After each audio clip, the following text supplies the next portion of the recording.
bad.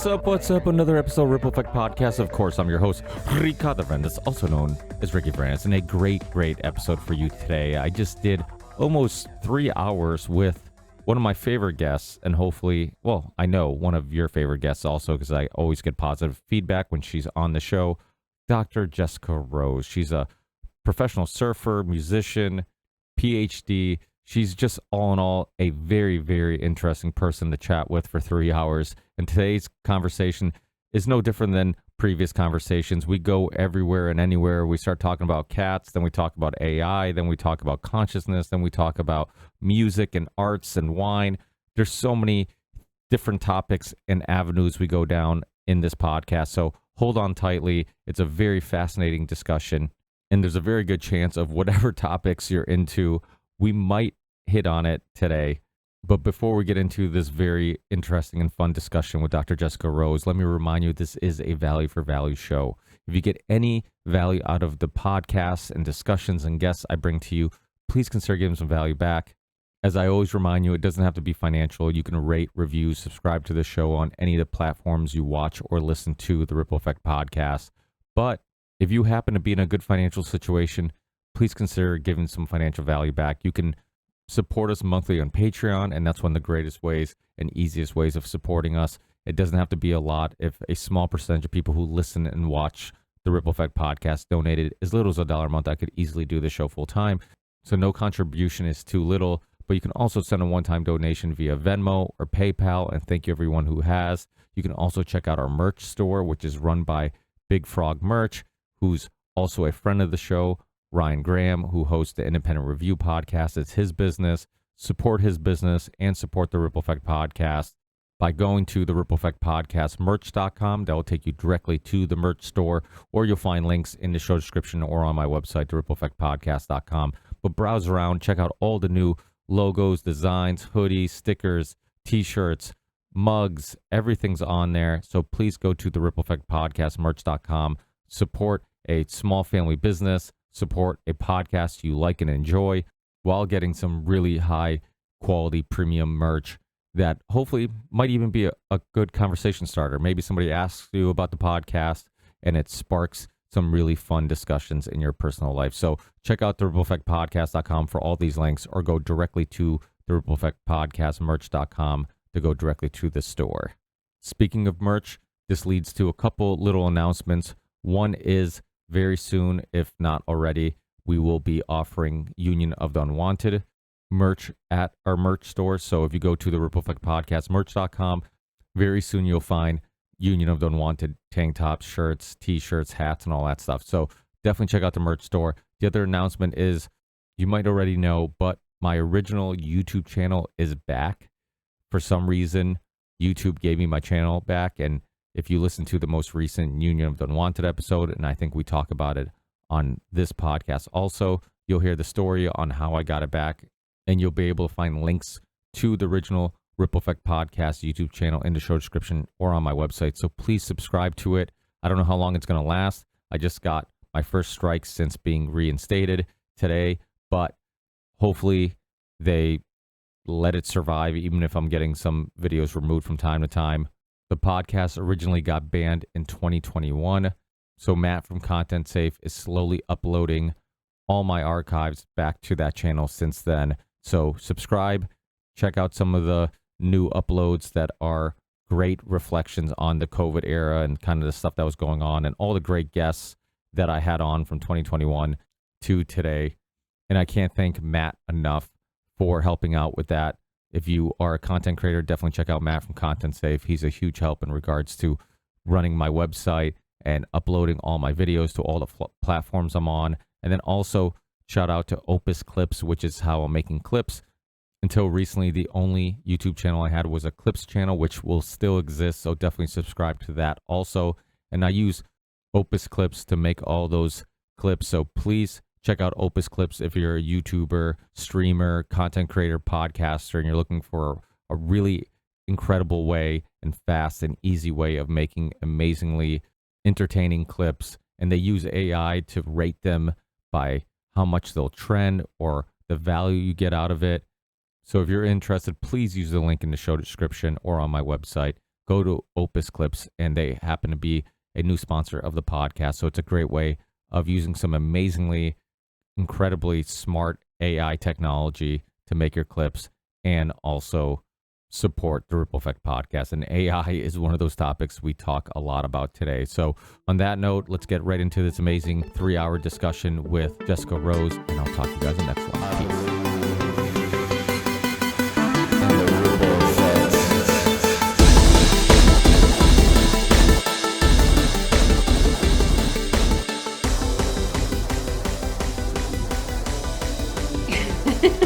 What's up? Just getting some nuts out of my teeth. I'll cut that part out. That could be clipped and used in the wrong way. Oh, shit. Oh, the kitty. There's the kitty. She looks so much like our kitty. It's I think there's a name, right, for that pattern or that type of cat. Mutt. Yeah, because for some reason, I don't know if it was like talking about cats, but like all of a sudden Facebook or Instagram was like sending me videos of cats. And then there was like a video that explained the types of cats. And apparently that style of cat with that pattern or color is like a specific type of cat. I mean, I didn't know, but it is a pretty cat. Yeah, I don't know what he is, but he's very happy. Now, is he indoor, outdoor, or just indoor, or Only indoor?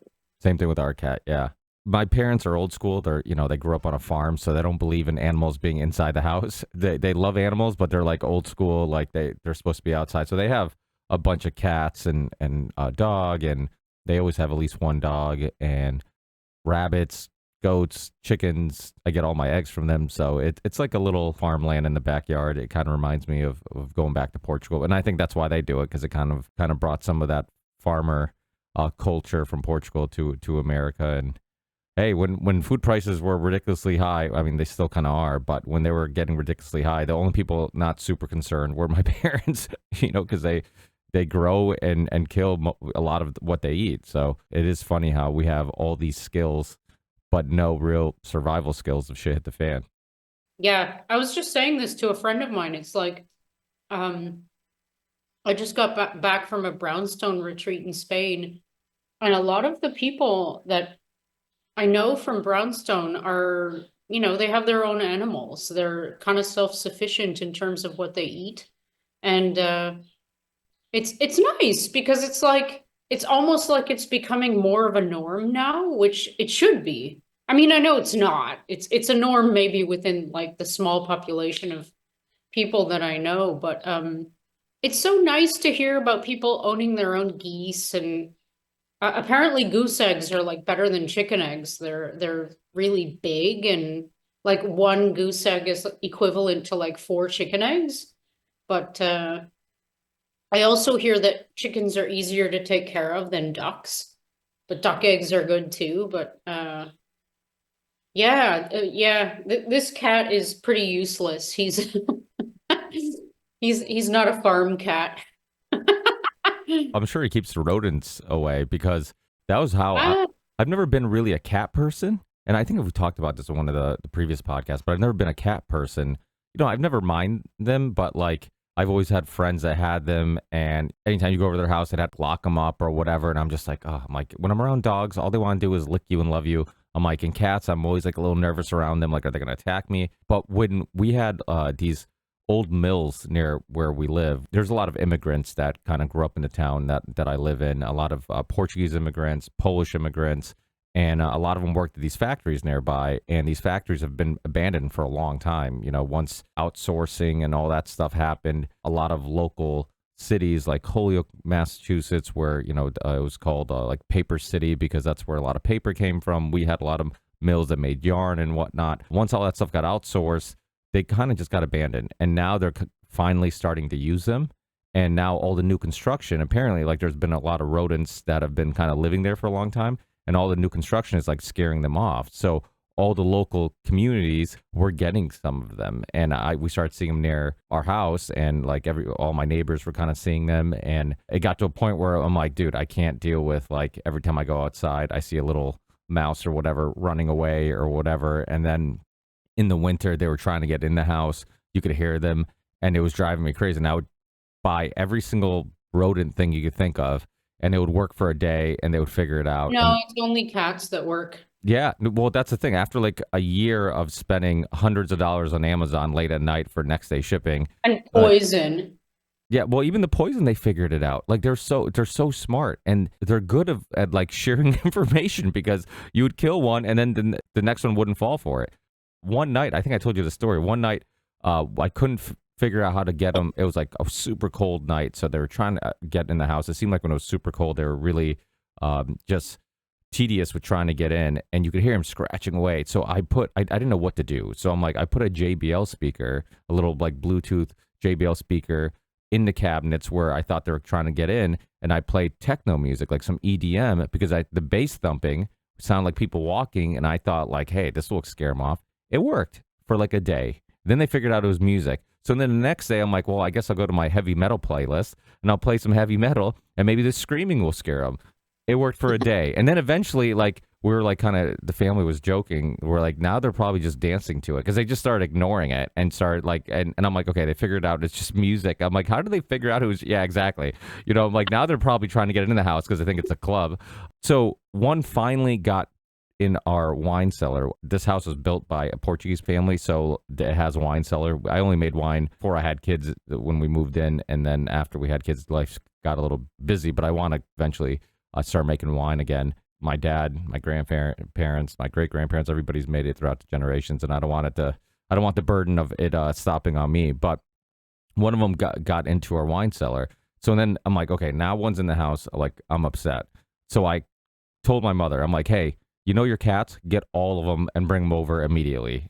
I just want a team, like a kitty team, to come downstairs and just sniff around the house and find it. And like in no time, they found one like in the corner, like hiding. It was like completely still, because I was downstairs. I couldn't find it anywhere. It wouldn't make a peep. The cat figured out where it was. We killed it. And then I'm like, we got to keep one of these cats. It solved the problem in like no time. And this is like after a year of like trying to figure out how to solve the problem. Yeah, no, cats are killers. Like that's what they do. They're very, very like, man, their agility is second to none. They're faster than vipers, they're faster than birds, they're faster.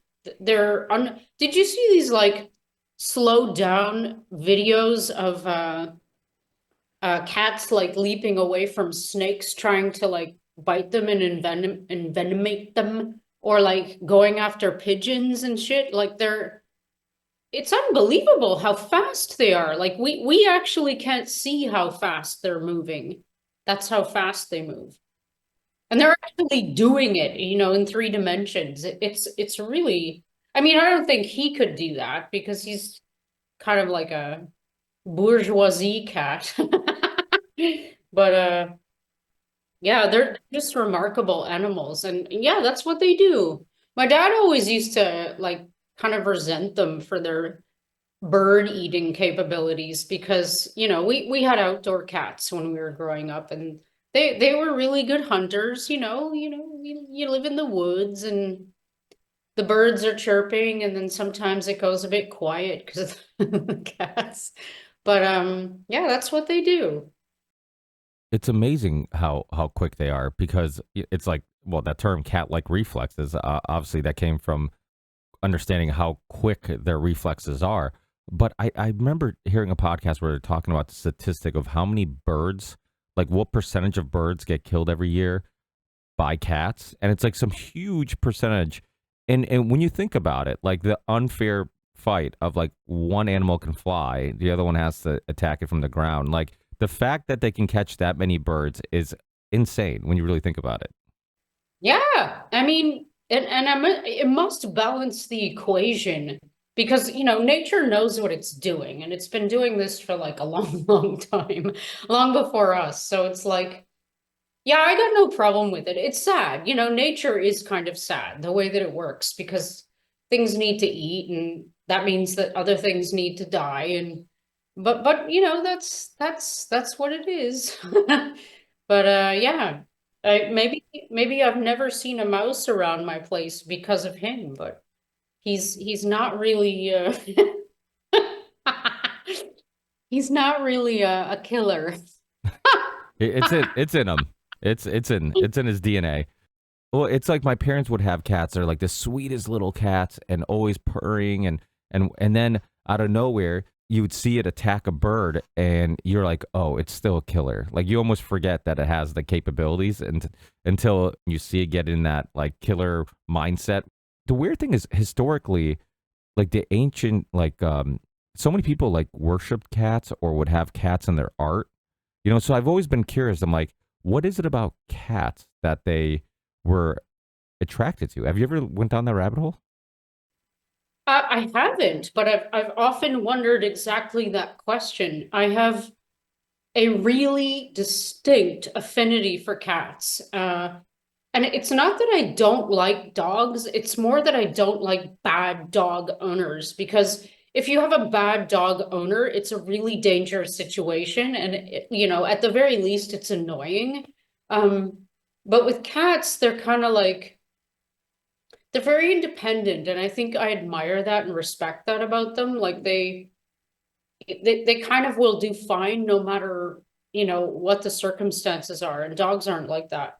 Um, so I wonder, like, I don't know about past lives and stuff, but I'm not opposed to the idea. So I've often wondered, like, maybe there's something in my history, the DNA, my historical DNA, whatever, that I don't know, has some kind of previous experience with cats because it's not just that I'm drawn to them, it's that and the cat people among, the listeners will get what I'm about to say. The dog people will think I'm crazy, but I can communicate with them, I swear. Like they hear me, they understand me. Language isn't the thing. It's the posturing, like the body language when you approach them or don't approach them.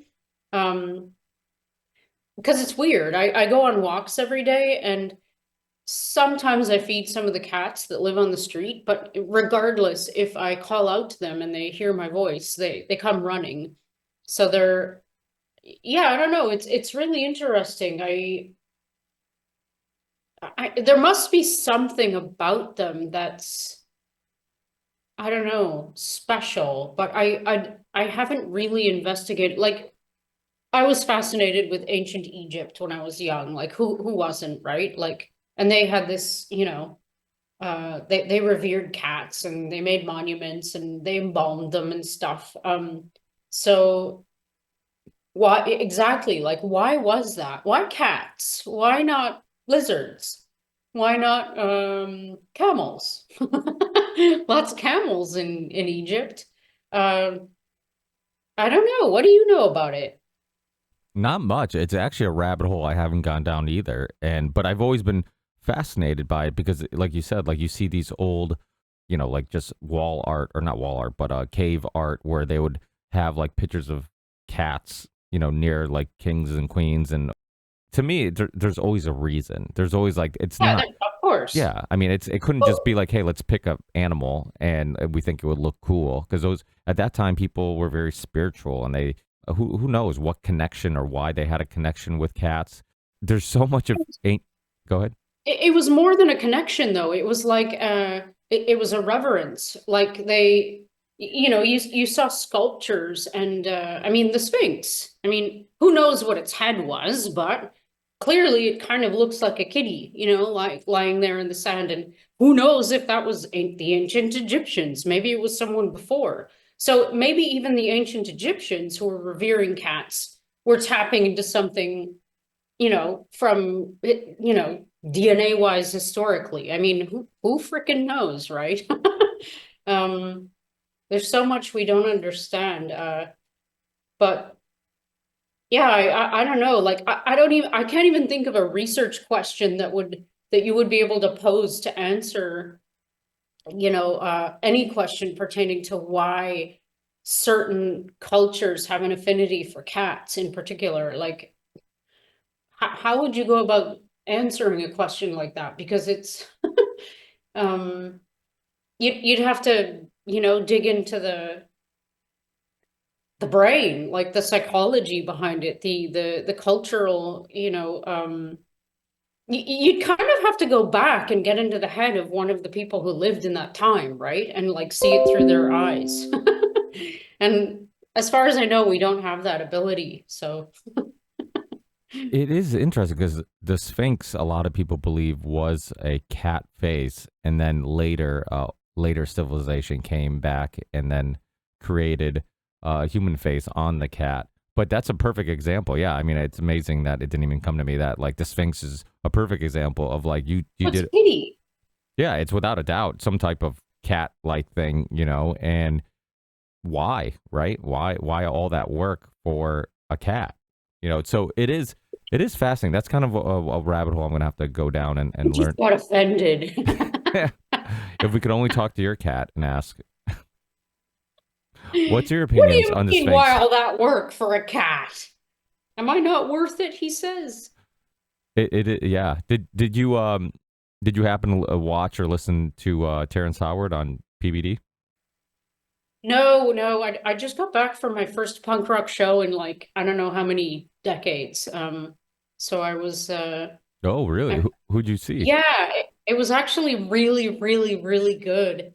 It was my old bass player who I just randomly connected with for the first time in years, and he says, "Oh, I'm playing near you tomorrow," and I'm like, "So I have to go." And they were it was this tiny, tiny little spot, but they were freaking great. Like it was like it was definitely punk rock, but with it's definitely evolved punk rock. I don't know how to describe it. I uploaded a video on Facebook, but yeah, I was too mentally into that to watch anything else. So tell me, what was it about? Well, it was a typical. I haven't listened to all of it either. It just came out today, so I've been kind of just started listening to it and going over some stuff. But I just find him incredibly fascinating, and I feel like somebody like you who would be the perfect middleman or middlewoman to like build a bridge between the outside of the box thinkers like Terrence and then the PhDs who don't respect somebody like Terrence because of his lack of, I guess, resume or PhDs or whatnot. He shared the story about when he was on Yeah, this guy. Okay. on Joe Rogan with Brett Weinstein, and he shared his feelings on what happened, and I kind of had the same response when I listened to it. It felt like Brett was kind of poo pooing some of what he was saying instead of going to him with like an open mind and open eyes and open arms and saying, hey, let's embrace some of these ideas. Let's focus on the ideas and not the fact that, hey, I'm this highly respected PhD and you don't have one. And that's kind of how I felt. He's like talking about how important it is to have peer review studies. And everybody kind of knows, or they should know by now, that peer review studies doesn't necessarily mean it's a good or bad idea. There's plenty of peer review studies that get redacted for the wrong reasons or redacted for the right reasons. And a lot of studies, I forget what percentage of them, can't be recreated. So it's like focus on the ideas. Like, what issues do you have with his ideas? Let's get into the roots of that, and let's not talk about like, hey, what background do you have? I mean, I just recently had John Stockton on for the second time. He's an NBA legend, one of the greatest of all time. He wasn't like, well, have you ever played pro? It's like, no, we're just discussing ideas like about training, sports, coaching, that type of thing, sports philosophy. Just had a Jamie Josta from a band called Hatebreed. I don't know if you know who they are, but they were pretty big in the hardcore scene. It was pretty cool to talk to him because I've been a fan of that band since I was a kid. We talked about music. We talked about artistic things, and it's funny because I feel like in the arts, there's not so much of like, what have you done? It's more like, hey, let's share our perspective on music, our perspective on art, our perspective on, metal, EDM, electronic music, like different artists, different philosophies. And none of it is discussed in a different manner based on how much they've accomplished, right? Because we all know amazing artists and amazing bands that didn't sell that much. And then we know really crappy bands that are huge hits and are very popular. So it's like in science, completely different. It's a lot of it's based on what have you accomplished instead of just being like, hey, let's talk about the ideas. Do you agree with some of that? Oh yeah, totally. I mean, I think in the last four years, 5 years almost now, um, a lot of people who are academics have realized, even more so, um, that the weight of degrees is only as heavy as I think the ethicalness of the being with the degrees. I don't know if that's the best way to say it, but like, you can have a PhD and not know your ass from a hole in the ground, basically. Or you can have a PhD and be a genius. It's like not really definable, but you certainly don't need one to have brilliant ideas. And I don't know much about this Terrence guy, but he seems to be one of these people that isn't afraid to kind of explore outside of whatever realm somebody might pigeonhole him into, right? He's an actor, right? First and foremost, like that's what people know him as. And he also he has these ideas about science. If it's the person I'm actually thinking about, because I'm not too familiar with him, he was on Rogan talking about periodic table and like there's this like circular version that's relating to music. Am I right about that? About octaves and stuff? Yeah, that's him. Yep. Right. So I don't know too much about him. I should have done some homework, but um to me there's absolutely nothing wrong with exploring any kind of idea that hasn't kind of been and it's kind of annoying for me to say this, but categorically disproven. Because I mean, in all fairness, nothing has been categorically disproven. Even saying like, um, I'm here. That's not, I don't know if I'm actually here. I might be a brain in a vat somewhere in a simulation. Do you know what I mean? So it's like, um, I'm really open-minded at this point. I kind of always have been. However, you're right. I'm grounded in science. I'm very skeptical of a lot of things. I do need evidence. I like, having proofs. But you know, on the subject matter of quantum physics, what we don't know, what we do know, I mean, I think I'm going to shift the conversation a little bit now. The AIs or the large language models and the generative models, and if we develop artificial general intelligences or these multimodal systems, one of them or as a they're going to somehow as a system or individually, I don't know how it's going to work, but I think they're going to tap into quantum physics or biology or quantum something soon. And when that happens, I think everything is going to change. And I don't think that we have the capability to understand, to truly understand quantum theory, which is really weird because I think our brains are quantum machines. Like I don't know enough about this yet, but from what I've read and what I've learned and what I've observed so far, like our brains are as close to an actual quantum computer as you can get. There's a lot of guys doing studies on tubulin and microtubules, which I'm getting more into, but like they're they're claiming that these systems have quantum properties. So, um, what they're trying to do, I don't know if you know enough about or anything about the quantum computing world, but the problem that they're trying to solve is to lengthen the amount of time that our quantum system is coherent. So it's really tricky because you have to like have all these physical things in certain like physical conditions, like really cold and really still and all this stuff.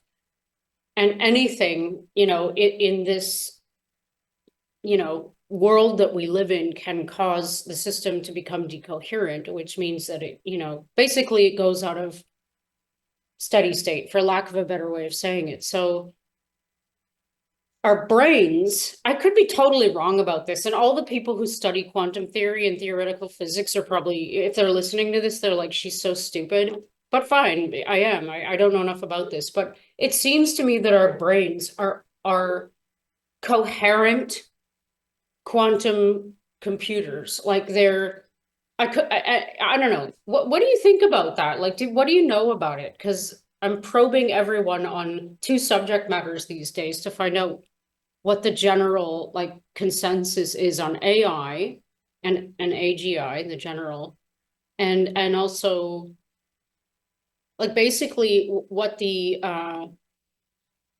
guys who are building neural networks are trying to do is mimic the way that the human brain works. I could be wrong about that too, but it seems to me that that's what we're trying to do. So yeah, that was a bit of a rant, but I'd like to hear what you think. Well, the quantum thing, every time I try to get a explanation that I can digest and understand, it just gets more and more confusing. And I have a good bullshit sensor, which is why a lot of times when I'm like, hey, I know they're saying this makes sense and they're just telling me I'm too dumb to understand it, but Mm, something doesn't seem to make sense. And I don't think it's because I'm too dumb. I think it might be because it doesn't make sense. Speaking of the Weinsteins, one of the brothers talked, and I believe it was one of them, I listened to a podcast where they were talking about some of the things that didn't make sense. And this is unfortunate. And I don't think it's always for heinous reasons, but I think sometimes in science, when you can't explain something, you come up with a explanation instead of just saying we can't explain it, right? So what happens is like now you're building a explanation that might be wrong or incorrect based on whatever, theory or understanding you think you have, and then other theories and understandings build off that, and then you realize like it was all kind of based on bullshit. I think black matter or dark matter was one of the conversations that they said like, hey, it's literally just things they don't know what it is, and we came up with a theory on what it is. And it's like, to me, all these things are fascinating and confusing because I don't think we're that different than our Greek ancestors who thought that thunder was a god of thunder, right? Like it's always like humans trying to explain things they can't explain or understand. And we're constantly trying to understand ourselves and the world around us. In all periods of history, we're ignorant to the fact that maybe we're way off. Maybe our current understanding isn't as close to the actual to how things actually work. Because you look at it historically, like we always think like, oh, we have it figured out. Like, oh no, we figured this out, or we figured that out, and then things get debunked and debunked and debunked. And I should maybe not debunk, but like we just rediscover things or we discover new things. Terrence Howard has always been fascinating to me because throughout history, the history of science, there's always been, I mean, even the history of medicine, I mean, there's always been people who go against the grain. Typically, initially, they get laughed at because they're saying something that goes so against what everybody has accepted to be Galileo. true. Yeah, exactly. And I mean, even germ theory, right? The guy who, what was he, a surgeon who would wash his hands before surgery. And isn't that the story, right? And then he found out that people weren't Yeah, getting, yeah. No, you're absolutely right. But just to go back to what you were saying, isn't it fascinating? Because I agree with you. I think humans are humans. Like we're there's nothing different from us. When there's we're not different from the Romans were. We're not different from, all of these historical people. We're all humans. We came from the same thing. We share DNA. So the question, like the thing that fascinates me is like, why why do we always have this feeling that there's something else that we gotta figure out? Like, why are we so dissatisfied? Like we have this curiosity, we have this compulsion. Like Elon, he wants to go to Mars, right? Like he has this compulsion to get off of Earth. It's like, like why? It's just an analogy, but it's like, um we have this compulsion to uh I don't know, find out the meaning of life. Like, why isn't the meaning of life just living? You know what I mean? It's like animals think that's enough. They go through their days and they eat and they poop, and that's enough. They receive love if, they're a home animal.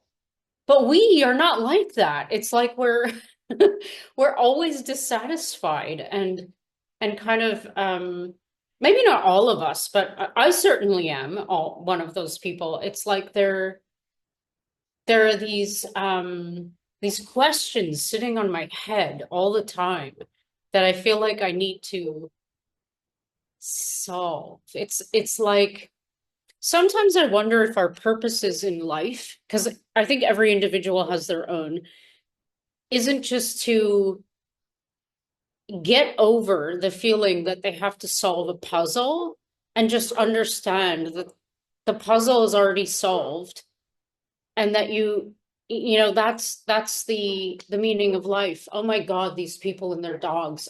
I want to see, like, that's what I was talking about earlier. Bad behavior. Sorry. But yeah, it's like if I don't know, it's like what do you think about that? Like, why are we always trying to figure out the meaning of life without actually just considering the fact that the meaning of life is just life itself? Do you know what I mean? Yeah, it's almost like inherently we know there's a mystery, right? Even scientists, their curiosity that maybe brings them into science, I think it's all inherited that we're constantly trying to understand. And I don't know why. Maybe because there is some type of self-awareness, like I don't know, but it does seem like to me when I meet somebody who doesn't ask these questions, I find them weird. Like I'm just like, well, you haven't zoomed out and like thought about the bigger picture. Like what? Like You know people who don't ask those questions? yeah, I married one. Ah, wow. Crazy fucking crazy because it's like I'm just like having these discussions that you could tell that she's just like she's fascinated in it for like 2 seconds and then like I guess there's probably some good to that, right? There's some good to that because it's maybe it stops me from having to go just be in that mindset too often where sometimes it's like hey, you know what, like focus on the now, like go take care of your errands, go to work, because it's like I do find myself sometimes being that astronaut which by the way we never went to the moon, but if you I It's be true. being that astronaut who is in space looking at planet Earth and just pondering on how insignificant all those little things you stressed about are because everything you get what I'm saying, like you're zoomed out Yes. so much that you're like you're looking at this planet and you're like wow, all those little things that happen in your life, like you zoom out, it's like it's all happened on this one little planet in this massive universe and it just seems insignificant, and it's like I find myself sometimes battling with that. I mean, I sometimes battle with that just from like going to my cat is going upstairs crazy upstairs. I can hear her just running around playing by herself, but it's I find myself sometimes like struggling to get out of that mindset where just like it's I feel like, this podcast is more important than going to work. I feel like having these discussions is more important than going to work. I feel like, But research. they are because they're part of your self-discovery, which is all that matters to you. This is the exactly like what um I'm kind of like it's intertwined. It's like I mean, clearly, I think everybody at some point in their life realizes that, well, unless they're like really hopped up on their ego, that they're a part of something really big. And that's like, I think at this point, I can't prove it, but it kind of seems logical that I'm some kind of consciousness uh taking this form. I think that it's likely that there is like a large consciousness that is kind of extending itself in the to give the impression of individuals in us because it can, which is weird, but I mean it makes sense because if like I haven't done DMT or any of these drugs that kind of like take you out of this realm, but all of the people I know who have and the descriptions of it that I've listened to kind of sounds like they're getting out of this realm, this three-dimensional world that we live in with these other beings, presumably, and they go to somewhere where they actually exist. You know what I mean? As their as um I don't know, as a pure form. And a lot of people describe it as like love, like and like, there's nothing that can go wrong there because it's just not inherent to that state of being. Um, maybe it's like, who knows, right? But there's that. And then there's also another level, which I haven't come to terms with one way or the other. Like, um, and the reason I haven't is because like no one's disproved it yet, whether or not we're living in a simulation. So this is kind of a version of a greater consciousness with like uh tendrils that represent each of us as individuals. But like, what if what if we are brains in a vat somewhere? I mean, what if you're a person who's observing what's happening evolution wise with the AIs, let's just call them that, the general term. Um, the I mean, even in a week, the difference between the videos that you can create using these models between like, now and a week ago, or now and a month ago, or now and a month from now, we're not going to be able to tell the difference soon. And I knew this as soon as it started happening. I'm sorry, I'm rambling a little bit, but this is what's on my mind these days. Like it makes me wonder about time because the nature of time and our place in it. If if what is going to happen is inevitable, which is the evolution of AI created videos that are kind of indistinguishable from a video created by a human, then technically, if you want to look at it a certain way, it's already kind of happened. So if you start thinking about that, it's like, okay, so if it's already technically kind of happened because it's inevitable, who's to say it hasn't already? And who's to say that this isn't a construct of some computer simulation? Do you know what I mean? I mean, I know a lot of people who mock me, they mock me and they're like, no, you're stupid. There's no simulation, you're real. But it's like, it's nice, that you feel that way, but I just I'm too hardcore. Like I need empirical data. I need proof. I need to know in my heart, or on some level, I need evidence that I'm not living in a simulation, and I don't have it. You know what I mean? Like, what do you think? Like, do you think it's possible that let's just say, like, maybe you're the only being that exists and your brain is creating this entire reality according to, I don't know, some simulation. What do you think? Bullshit? I mean, nothing's out of the realm of possibility in my eyes.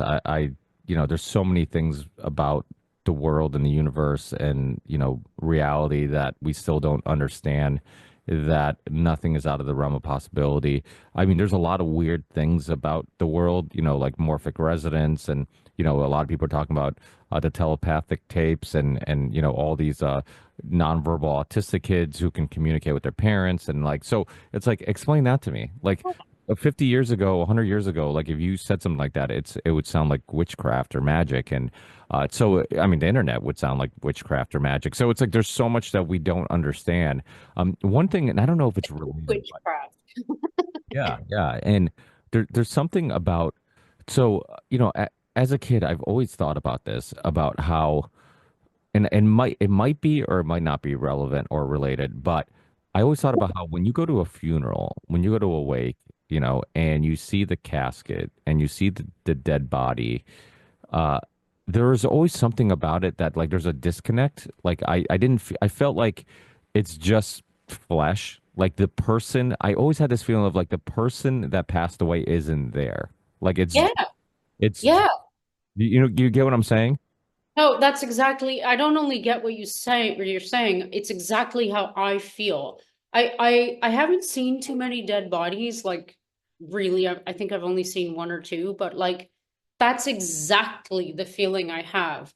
And that's why I find it sad because like when that person goes, they're not here anymore, which is a weird thing to face because it's like if they're not here in that body, are they gone from here, or are they just gone from that body and I won't have the physical experience with them? So it's like, sorry, yeah, go on. No, you're absolutely right. That is the next question, right? And we did a Union of the Unwanted on near-death experiences, and it was actually Tripoli's idea. He's like, "Hey, I had somebody on the show, and we had a great cast and of like best-selling authors and documentary filmmakers who were just really popular in this realm, in this discussion, and it's funny because then apparently my father-in-law is like really into this topic, so he found it fascinating. And it's the first time like you're proposed the idea of doing a near-death experience podcast. Well, at least my personal experience, I'm like, okay, this will be fun, but like it's just going to be a fun discussion. It's like talking about the Loch Ness monster, and then with these you're listening to these people's experiences and you're just like, there's something here. There's something going on that we can't explain. And everybody's having similar experiences. And again, I just feel like all these things that don't seem relevant are actually connected in one way or another. Like they're gonna help connect the dots. Like these, you know, what does happen to like why how do we come to the conclusion that the body has a soul, and why does it seem like the soul does leave the body, and why does historically, like we've always, even ancient civilizations have always had this weird perspective or theory on life and death and the afterlife. Like it seems to be true. Like there seems to be some type of place somewhere you go after you leave here. Now, is it reincarnation? Do were you once a cat and now you're that's why you connect with them, and now but in and then if you simplify it, right? Like even like if you just understand the material world, this hippie idea of like everything being connected is true, because if you die, and when you die your body disintegrates, it becomes nutrition for the soil, which grows plants, which an animal eats, which eventually will be eaten by another animal, maybe a human or whatever. And it's like everything just kind of gets recycled So this idea of like all of us being connected in one way or another. So historically, since the beginning of planet Earth and life on planet Earth, like just everything being recycled and connected. Um, Maybe that's the explanation on how consciously everything is connected. I mean, I don't know, but there there's way more questions than answers, and even the answers that exist, I'm not super satisfied with. Like I haven't heard something that's like, oh, that explains it, right? And Terrence Howard, the thing about Terrence Howard is he throws when I first started going down his rabbit hole, and again, I just knew him as an actor, but it was like some video where it's like talking about his theories, and I'm like listening, and I'm like, oh, that connects that dot, or that kind of connects that dot, or that kind of explains that unexplained thing. And it's just like, maybe it's bullshit. Maybe he has something wrong, but maybe we have something wrong. And, the mainstream opinions and theories on things. And we need to have these discussions and we need to explore different and new ideas. So to me, it's like people like him are they're necessary. They're needed. The world needs people who aren't afraid to say, "Hey, I know I'm going to be mocked for this. I know I'm gonna, but guess what? I got kicked off YouTube, and you got banned and censored. I mean, you probably got a lot of podcasters banned and censored just But by it's not even about being right. This is something that people do a lot. We humans have this ego problem. It's like it's only about an individual going hardcore down their own path without giving a fuck about what anybody else thinks. That's the only way to live. Because you have to assume, in my opinion now, I'm 50 now, and it's like it's taken me a while to think this way, but it's like there's only one important thing, and that's this girl's journey, because I'm the one on the journey. And if I'm going to contribute to society and be a good friend or mate or whatever the hell, I have to figure this thing out first. And it's a continuous journey. So Terrence sound like I need to look at him further, but he just sounds like someone who's really digging into his own journey, and there's nothing more valuable than listening to someone who's really, unadulterated and censored, and like it doesn't matter what they're saying, because there's something in what they're saying that could kind of trigger you to roll faster down your own hill of life. I mean, it's only about self-discovery. So it's trippy because I think, it's been really hard for me to kind of like stop pushing the idea away.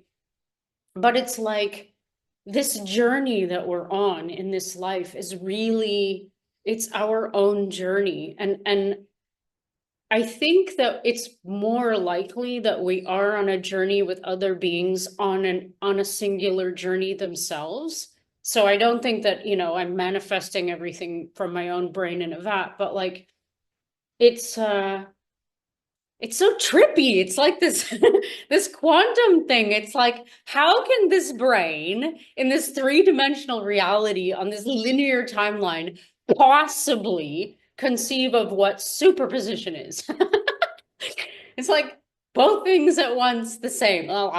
Like we can't do it. It's not possible. That's why nobody understands it.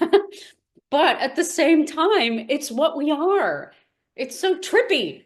Um, so it's like, I think that's why everybody has a hard time coming to terms slash explaining slash, throughout history, like describing physical phenomena. It's because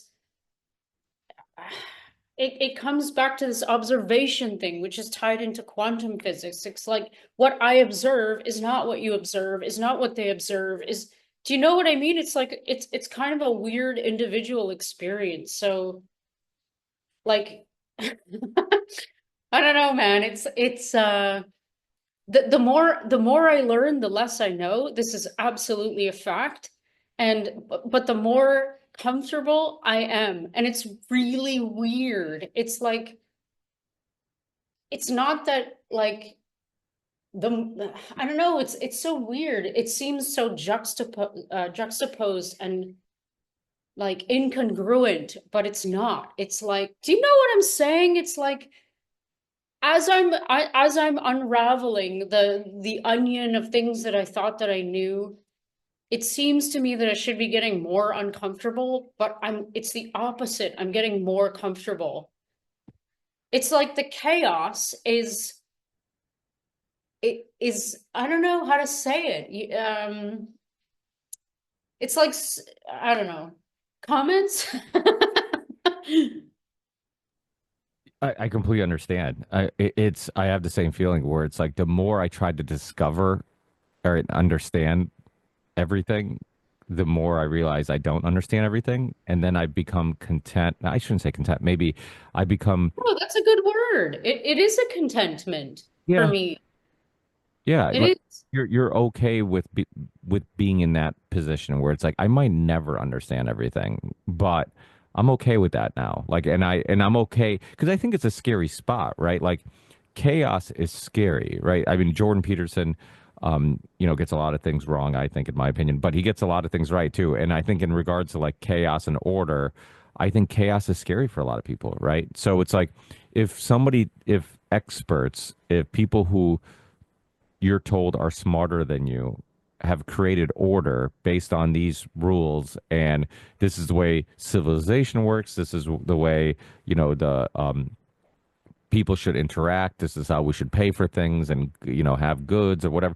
Oh, this we should have street signs that tell you when to stop and street lights that tell you when to go, and all these things, and you live in this orderly world.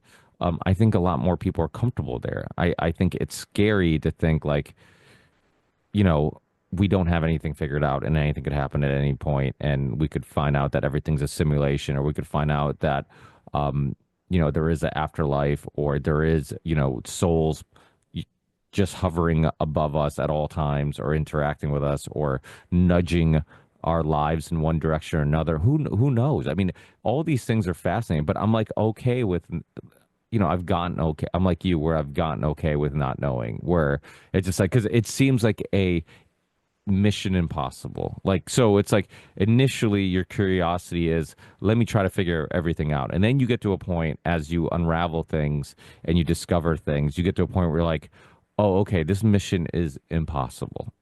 But I'm okay with continuing the mission, and in the journey, and throughout the journey, I will enjoy myself and hopefully discover some things. But I'm okay with the fact that there's never going to be a finish line. There's never going to be I figured it all out, and there's never going to be a theory of everything. I I'm kind of, I guess content would be the best word. Did you see the movie Alien Code? No. Okay, so the universe is telling me to tell you about this and everybody who's listening. So my bass player that I haven't seen in years that I bumped into today, I was telling him about this too because he's very cerebral as well. Um so I like hacker movies. I like anything with code and alien in it because it's the sci-fi girl in me. So I stumbled upon this movie, I don't know, like a year ago. Nobody knows about it. It has no hype. I don't even think it was in theaters. It might be a Netflix thing. I don't know enough about Netflix to know that, but I'll just give you the plot without ruining it. Um well, no, I won't give you the plot because that will ruin it. So basically, the person who wrote the script is a genius, in my opinion, because they tap into these very deep philosophical questions about the nature of our existence and consciousness, whether or not there are interdimensional beings, whether or not we can communicate with them, um, what it would mean if we have a soul or an existence somewhere that can live outside of linear time. It's the last scene is like something you have to replay over and over again because it's so intelligently written. Um, so it's like this character, this human character is he's a cryptographer and he has to like solve this code sent by these interdimensional beings in the form of a satellite, like something that the humans can relate to, right? It has to be some kind of physical object that came from like space or something. So in the process of doing this, he gets exposed to like enormous amounts of radiation, which, and this part, it's the kind of movie you need to keep watching over and over again to figure out, but it seems like the tumor that him and another cryptographer succumbed to because of the exposure to the radiation allowed them access to these, these interdimensional beings that were apparently everywhere and all the time. So there's this like I said, there's this amazing take on time itself and what it would mean if a human being, as a human being, could communicate with something from another dimension where time wasn't linear. And it gets me, sorry, that was a long explanation, but it gets me back to this idea of enjoying a very simple idea, which is like carpe diem, like seize the day. And the fact that there are so many people who live their lives rolling through life, weeks go by, months go by, years go by, and it's like, how many times do you hear people say on their deathbed, like, they regret this or they regret that, and they should have spent more time doing blah, blah, blah, blah. So it's like, it's one of the things that I think the human journey needs is like reflection every single day. And to treat every single day and moment, it's hard, like it's actually never going to happen again, because it isn't. Not as we know it, right? Because this three-dimensional existence, whatever it is, it's linear for all intents and purposes, right? So there's like moments come after moments, and we have this idea of the past and the future. But for all intents and purposes, I mean, reality dictates that we only have right now. And again, it's really freaking trippy, because it's like, now isn't the same as 5 seconds before. You know what I mean? It's like, it's this fine line between being in this, realm where we interact with the physical beings and nature, and do our jobs and drive our cars, and knowing, like, beyond a shadow of a doubt, that we're just participating in something for a short amount of time. So it seems to me that maybe it's possible, and again, I have to look into what Terrence is saying, we're just visiting this reality as something much larger and more infinite. We can't conceive of what infinity is, but it's possible that we are kind of infinite beings, and what we're going through right now is just whatever it is. And quite frankly, okay, I'm a mathematician, I'm a biologist, I'm skeptical and all those things, but my heart tells me that this is so freaking special. Like, I don't think that we technically get to do this again, this experience. I might be wrong, because people do believe in reincarnation, but like, it's so precious to be able to, like, okay, back to the AIs. In trying to figure out what the hell they are and how these people are building neural networks and solving the AGI problem, I'm trying to think about what these things have and don't have, more importantly, that we do. And I'm talking to Grok all the time, by the way. That might surprise some people, but I like asking Grok deep philosophical questions, even though it's only an LLM, a large language model. But I asked it once how it feels, or does it feel, How does it feel about the fact that it will never smell rain? You know, like something that humans can do. We can smell rain, petrichor. We can feel what it feels like to be close to another human being, but those things will never ever know that. They might have sensory apparatus, like if they're cyborgs, to sense um what it feels like, and they'll be able to describe that with zeros and ones and stuff. But they won't have that experience as this human thing, whatever we are, because it's like heart and brain, right? They don't have a heart. They might have the equivalent of a brain, but they will never have a heart. So it's like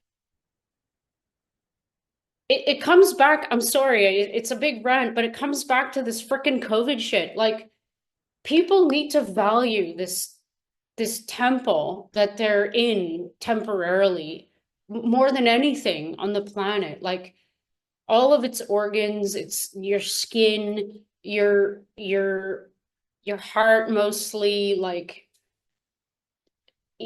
I think about this a lot. It's like I think that people don't, especially like I said with this COVID thing, they don't treat themselves as a sacred temple. And I really, really, really on deep levels think that it is, regardless of what we actually are. I don't know if that makes any sense, or if you feel that like that, but No, without a doubt. I mean, the consciousness thing, you talking about how 5 seconds from now, what happens now will never happen again. And everything changes and constantly evolves and changes. And who we are in an hour is different than who we are now is exactly why I'd always argue that you can never download consciousness in a robot and think that it would be a exact reflection of that human being, because that human being is constantly evolving. So you I would, know yeah. we audit.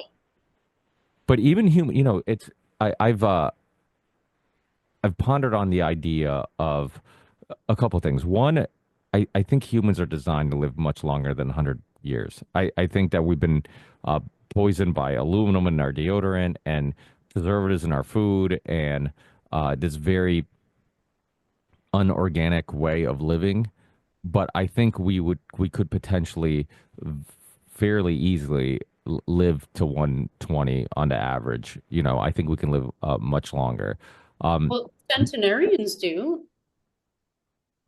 really? Yeah, there are geographic locations around the world. You got to look this up, where there are populations of people called centenarians who live well into the 100 and somethings, Are you and talking blue zones? They're not. yeah, they don't look anywhere near 100 and something. And it's probably got more to do. There's something about the geographic location. I haven't gone deep down into this, but like, of course, it has to do with diet. It has to do with sunlight, most importantly. So equatorial regions are important, right? Because they're more tropical. So it might actually be heat and sunlight. I don't know. But yeah, I agree with you, man. Like, our biology is it's hindered by the toxic waste environment that we create And and live in. the lack of movement, the lack of exercise, the lack of The uh, fucked up light, like, that we're exposed to all the time. Yeah. I mean, I had Dr. Jack on not too long ago, and he, that's a big focus of his discussions are the importance of light and sunlight. And I mean, really, you think about it. I said this to somebody, I say it all the time, but somebody like looked at me like they just understood the nature of reality after. I'm like, you need sunlight. I'm like, we're all vitamin D deficient in New England. I'm like, you need to get outside. I'm like, name one thing that doesn't need sunlight to live and grow. Yeah. And they looked at me like, you're right. I'm like, yeah. I'm like, humans are no different. I'm like, we also need sunlight to live and grow, and or at least be optimized to our best ability. I remember one of my favorite, my Portuguese soccer club is this team called Sporting Clube de Portugal, which is Ronaldo's childhood academy, which is where he grew up before he moved to England. And but the coach just left there and went to Manchester United, and they were asking him like, "Hey, what's the big difference between coaching in Portugal and then coaching in England?" And the first thing he said, he's like, the sunlight. He's like, and it's funny, out of all the things that he could talk, the food, the, maybe the pressure of coaching at a bigger club like Manchester United. No, he's like the sunlight. He's like, you guys have no sun. And you could tell, and it was funny because people were noticing how every video or every interview and every time you'd see him, he'd look a little paler and a little unhealthy and a little, and it's just like, yeah, in Portugal, you get sun all the time. You're always outside. You always get sunlight. You're always tan. You're always near a beach. You're always, so it's like, and you're just healthier because of it. And that's why a lot of people say, like, hey, I just feel healthier when I'm tan because I'm like, typically, tan people are healthier people. I mean, I just came back from Florida not too long ago. We go once, at least once a winter because my wife has family down there. And you go down there, everybody's, I mean, if skin cancer was only caused by too much sun, and I think we've talked about this before. Like I think it's very misleading, this idea of like, oh, you got to worry about the sun. I'm like, everybody in Florida would have skin cancer. You see all these retired people who are like, literally they have no more. There's no other shade of dark they can get. Like they're so tan, you could tell They're living life big, right? they're happy, they're friendly. I mean, every time I'd go get a coffee somewhere, I'd always end up talking to like some, retired guy who moved to Florida who has, some time on his hands and was trying to spark up a conversation. And they're so tan and they're smiling and they're full of energy. And I'm just like, yeah, that's kind of like what we're supposed to be. Like not, we're not exclusively living in some like, habitat, that doesn't take Mother Nature into consideration. Like we're a part of Mother Nature. We require the same things that all other living things require: sunlight and nutrition and whatnot. So yeah, that's and then when you look at like why, right? So we talked about cats. Cats have been around for a long time. A lot of animals have been along for a long time.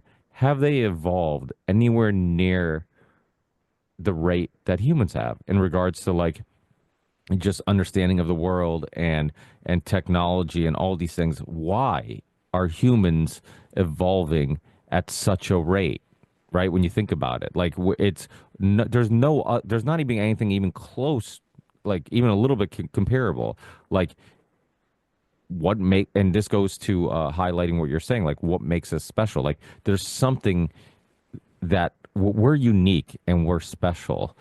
And I don't know why, and I don't understand why or how, but there's no other explanation to why a human can go from, like s- scratching two sticks together to try to make fire, or hitting two rocks together to try to make fire, to all of a sudden I'm on a plane flying to Florida in the, just landing somewhere and then calling my mom, telling her that I landed okay, and we're talking, and then my kids Isn't fake. it wild? I It's mean, I just got back from Spain, and one minute I was walking on the beach of the Mediterranean on that side, and it took this metal tube across the sky, and then I was walking on the beach on the other side of the Mediterranean, and like it's so surreal. It's like what the hell is that? But just, before I go on a rant about that, the sunlight thing is so obvious. It's battery recharging completely. Like it is, like ATP. It's literally battery recharging. Your mitochondria will love you for it. But it's not only the sunlight on the skin, it's the foot thing that we've forgotten.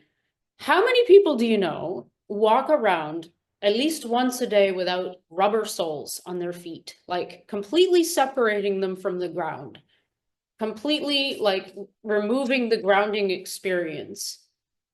Like I do it once a day just because I can't stand not having my feet on the ground. It feels wrong.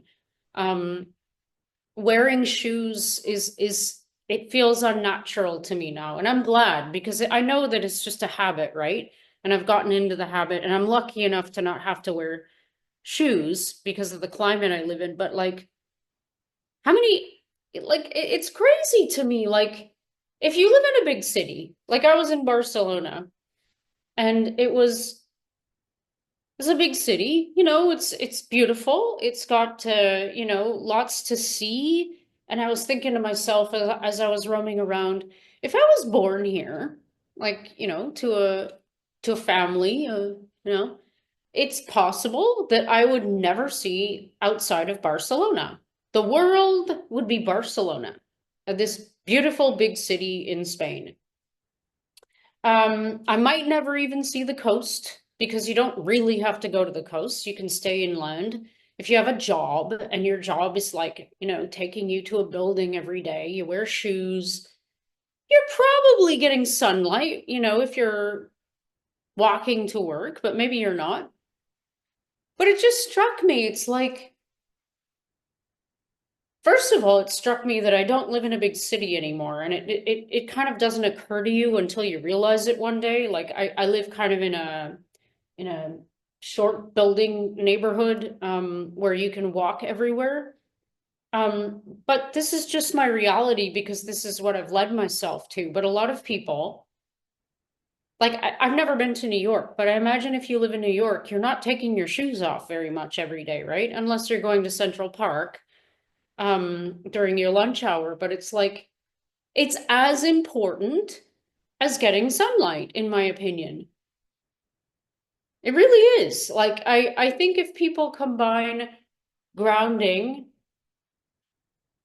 because we're electrical beings for Christ's sake. Like I don't know why it's taking us so long to catch up to this, man. Well, We're electrolytes. I mean, what isn't that? I mean, the term comes from like something with the ions, and I forget where the term electrolytes. Do you know where the term comes from?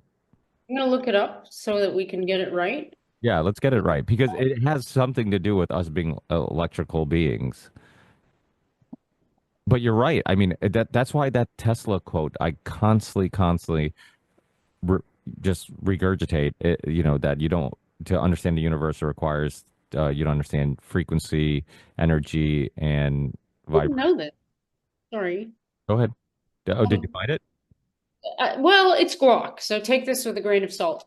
The word electrolyte comes from a combination of Greek roots that was coined in the 19th century during the early study of electricity and chemistry. It breaks down as follows. Electro, derived from the Greek word electron, which originally meant amber. I had no idea.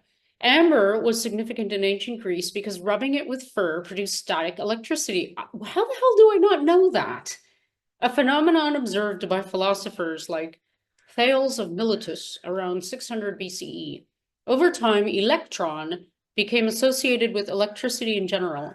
The prefix electro was adopted in English to refer to anything related to electric charge or current. Light comes from the Greek word litos, meaning loosened or soluble. So like soluble amber, how poetic.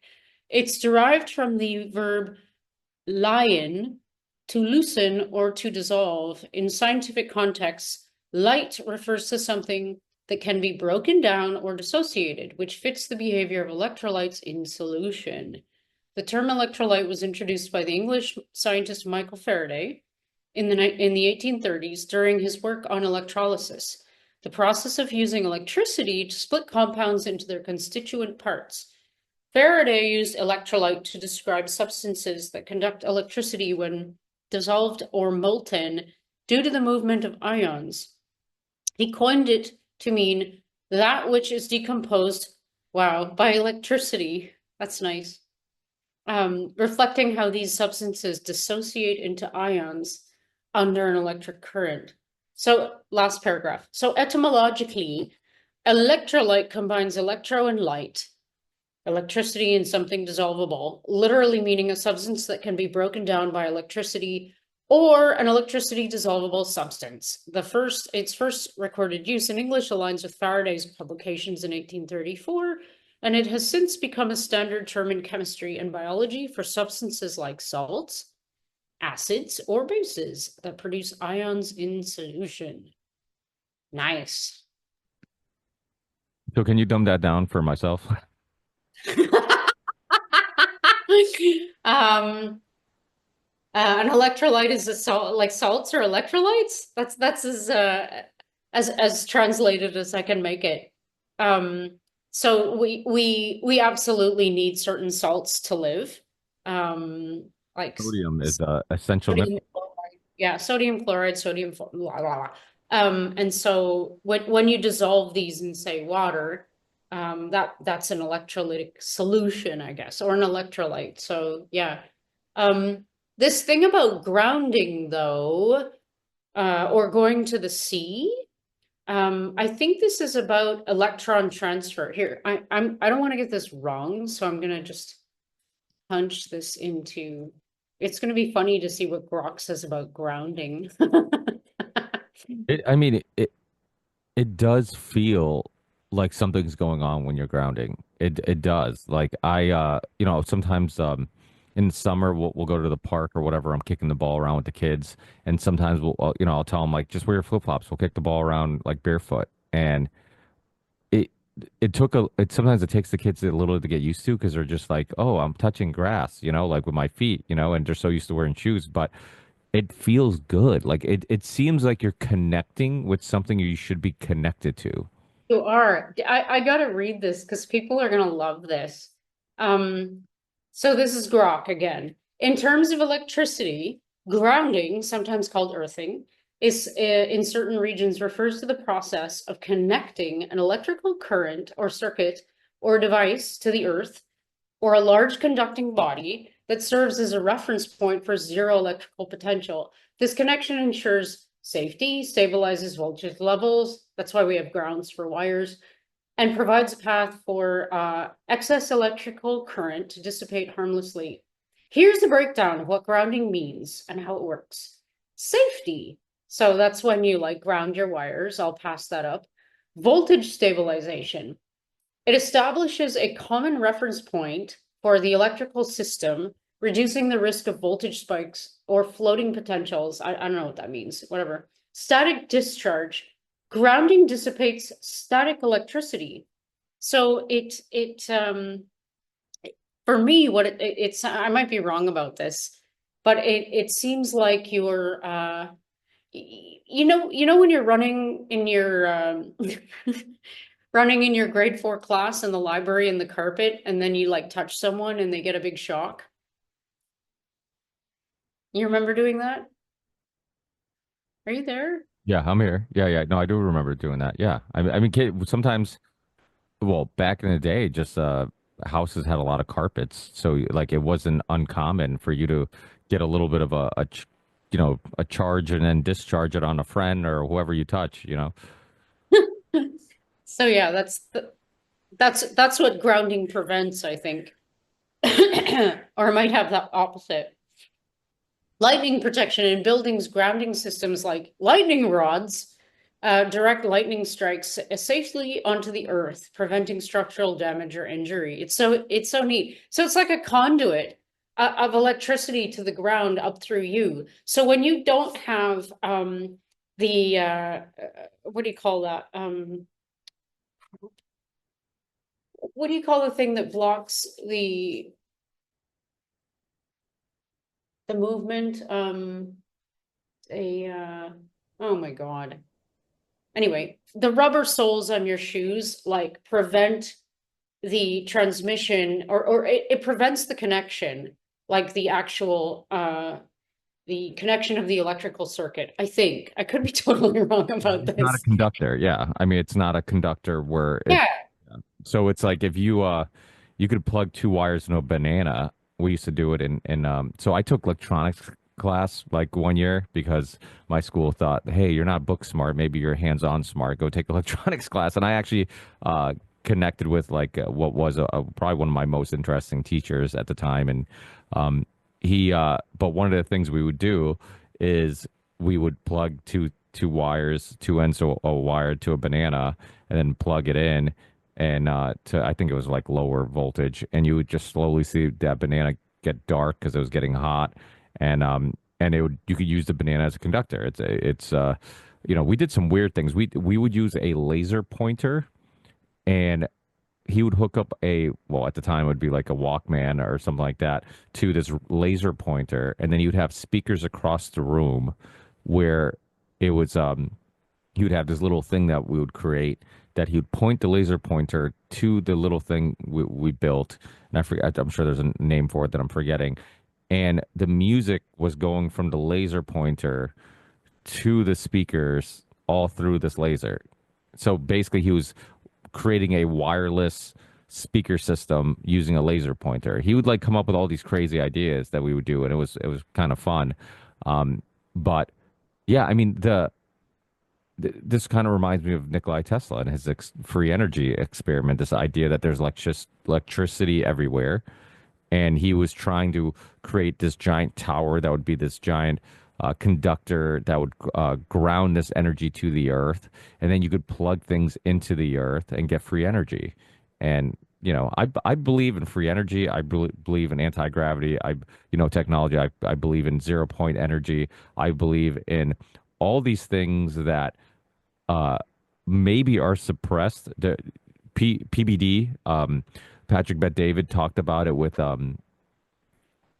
Terrence Howard and how he watched the Stephen Greer or the Stephen Greer documentary around the time he had Stephen Greer on, one of the last times he had him on, and he was stunned. Apparently, this was one of the things that stunned Patrick Bet David, which I'm like, I'm just surprised at you, but he was stunned that there was a actual act, and I forget what it was called, where if somebody discovered a technology that would completely disrupt the economy or the current state of things, that the government could actually hide it from the public, like legally. And I forget what the act was called. I'll have to look it up. But it was Patrick Bet David's like, what, this is like crazy, so it's like Stephen Greer goes into like, yeah, there has been anti-gravity technology. There has I been, remember that. what's that? I remember that. Yeah, let me look up what his documentary was. Let me see, Stephen So Greer. just to clarify for people who don't believe in grounding, it's a real thing, and it's about like it's homeostasis. Like there's also this video which I have a Substack. I wrote a Substack about this, and I have the video where they did an experiment where they looked at someone's red blood cells in terms of like how close together they were before and after grounding. And they actually, well, I'd like to do it myself just to confirm, but what they showed is that after you ground for like no amount of time, like a few minutes, your red blood cells are much farther apart. And this makes total sense in terms of zeta potential, because the reason why your red blood cells like stay a certain distance apart is because they're negatively charged overall, and so they repel each other. So if you're homeostatically balanced in terms of charge, let's put it that way, then you're healthier. And grounding is just allowing like the flow of electrons like from the earth, which is a big conductor, to your but through your body. So if you're like built up of like if you have too many electrons, like negatively charged guys in you, they're going to flow into the earth. And if you have too many positively charged, you're going to get them up from the earth until things are balanced. And I freaking totally believe in this because A, I do it every day and I feel amazing. And two, it's just it makes sense. It's we know that the earth is it's kind of like an extension of what we are. It's full of electromagnetism, and so are we. Sorry, go on. No, no, you're absolutely right. No, I was just looking up some things to share with you. Where the hell is the screen share? If they move this, am I idiot? Yeah, I am idiot. It's right there. So this is a pretty good series. I don't know if I told you about it before, but the Y Files does some pretty interesting videos. This is one they did on free energy and anti-gravity cover-ups, and it goes through the whole history of all these scientists and inventors and whatnot, that they're either suppressed or murdered or whatever, and just shows you how many people have actually come come up with these ideas and actually put them into practice, and it's not like pseudoscience. And when people say, oh, nobody's ever found a cure to cancer, they actually did one on forbidden cures, and it goes into cancer researchers and doctors also. But this is the act, the Invention Secrecy Act, which is Yeah. which is designed to kind of if somebody does have a discovery that will destabilize the economy, they can actually suppress it from the public. And they get into that in this documentary, The Lost Century, and how to reclaim it. This is a Stephen Greer documentary, but apparently it's on YouTube now. Initially it was only on Prime, I think, Amazon Prime, but now it's on YouTube. On another topic, April 10th, the new season of Black Mirror comes out. They always tap it. Have you watched Black Mirror? I'm sure you have. Everybody kind of, really? Oh, you got to No, go. Oh, you got to binge watch the other seasons. It's crazy. It's I crazy. think it will mess me up. I think my life is crazy enough and it might put me over the edge. And speaking of sci-fi, so this guy Darren, he's been on my podcast years ago, but if you're ever looking for good sci-fi movies, he does a lot of good videos. Like here's 10 vastly underrated sci-fi movies hidden on Oh, Prime, good. and he does Okay, good. a lot of these things. That the YouTube channel is called Flick Connection. Darren's awesome, and sometimes if you're looking for something to watch, it's a great channel just to go check out. And he has a very fascinating way of kind of he gives you a little bit of a hint on what you can expect from a movie, and he has like a very vast just recommendations where he's into a lot of weird stuff and whatnot. So you'll get a lot of really good hidden gems on all the platforms. So he saves you a lot of time from like having to scroll through all the platforms and find something that's interesting. And then speaking of AI, Corbett, when he was on, he talked about AI a bit. Let me play this clip for you and see what you think. James Corbett? For generations, Oh, that's loud. Let me put that down a little bit. That's good. the defining feature of whether artificial intelligence is artificial intelligence or not has been the Turing test. But now that LLMs can largely, depending how you want to do it, but generally could pass the Turing test, it's like, oh yeah, no, that's not important. That's just a bunch of code. No, that's actually an extremely, extremely important thing that has just happened. And now, given the types of, hey, AI, generate me a picture of this, instantly you get 8,000 pictures of that. Video is coming online.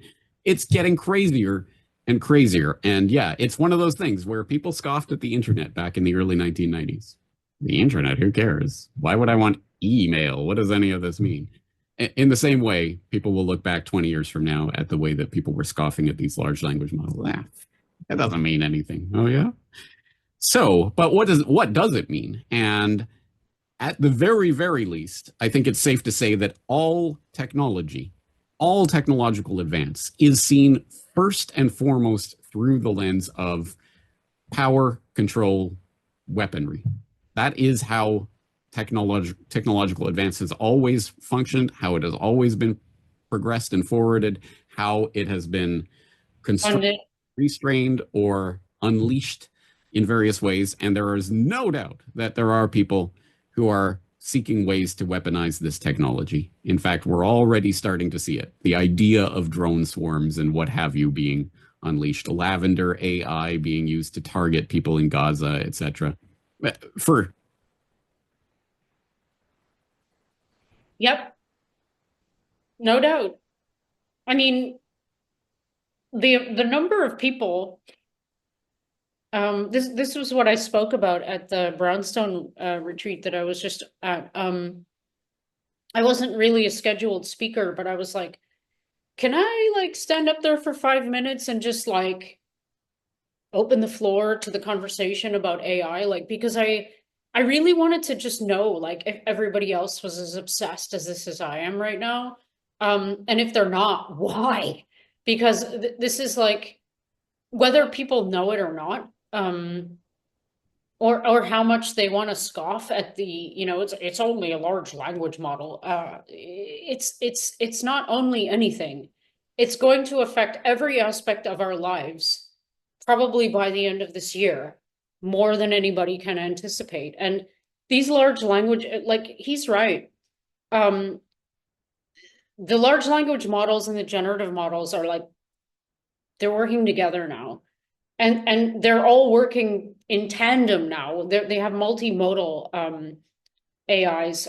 Let's just call them that for argument's sake. And for all intents and purposes, the devs and all these brilliant people. I'm watching this from the sidelines, and I know nothing about what I'm talking about, but this is just what I'm observing.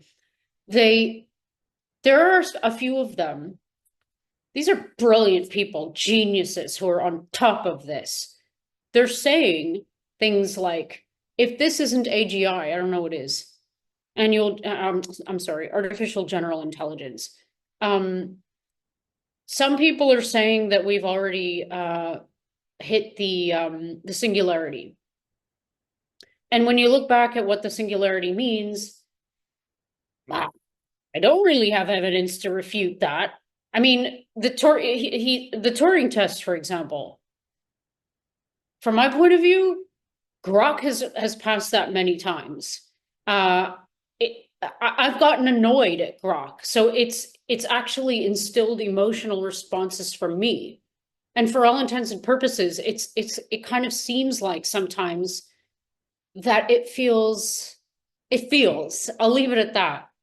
It doesn't, and it tells me it doesn't, but it's like, man, I'll tell you, some of the conversations and people, what I was starting to say before I cut myself off is there are more people than not who mock me for saying that I'm even having a conversation at all. It's just like a large language model is just basically it's a word predictor based on probability. So sure, okay, it's math, it's linear algebra. Okay, I know all about that. But when you combine that with the fact that within this model structure,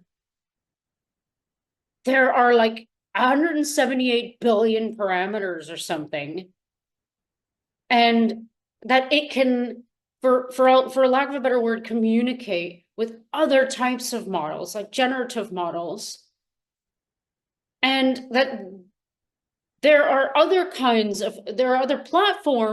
with other kinds of models that people, the way that I see it is that these brilliant developers are building tethers or bridges between these things so that they can communicate, so that we have this quote unquote multimodal system. Again, people are telling me, no, it'll never be more than a large language model. The smartest person I've probably ever met in my life said this to me recently, and I'm like, okay, I have to go back and reassess. They're probably right. I don't know enough about it, but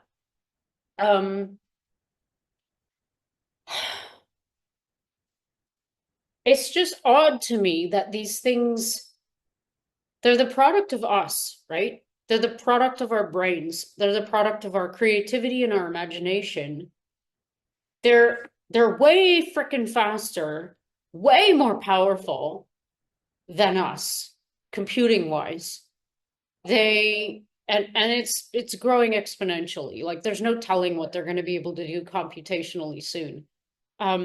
Which is not to say that has anything to do with them ever achieving, emergent consciousness or whatever. But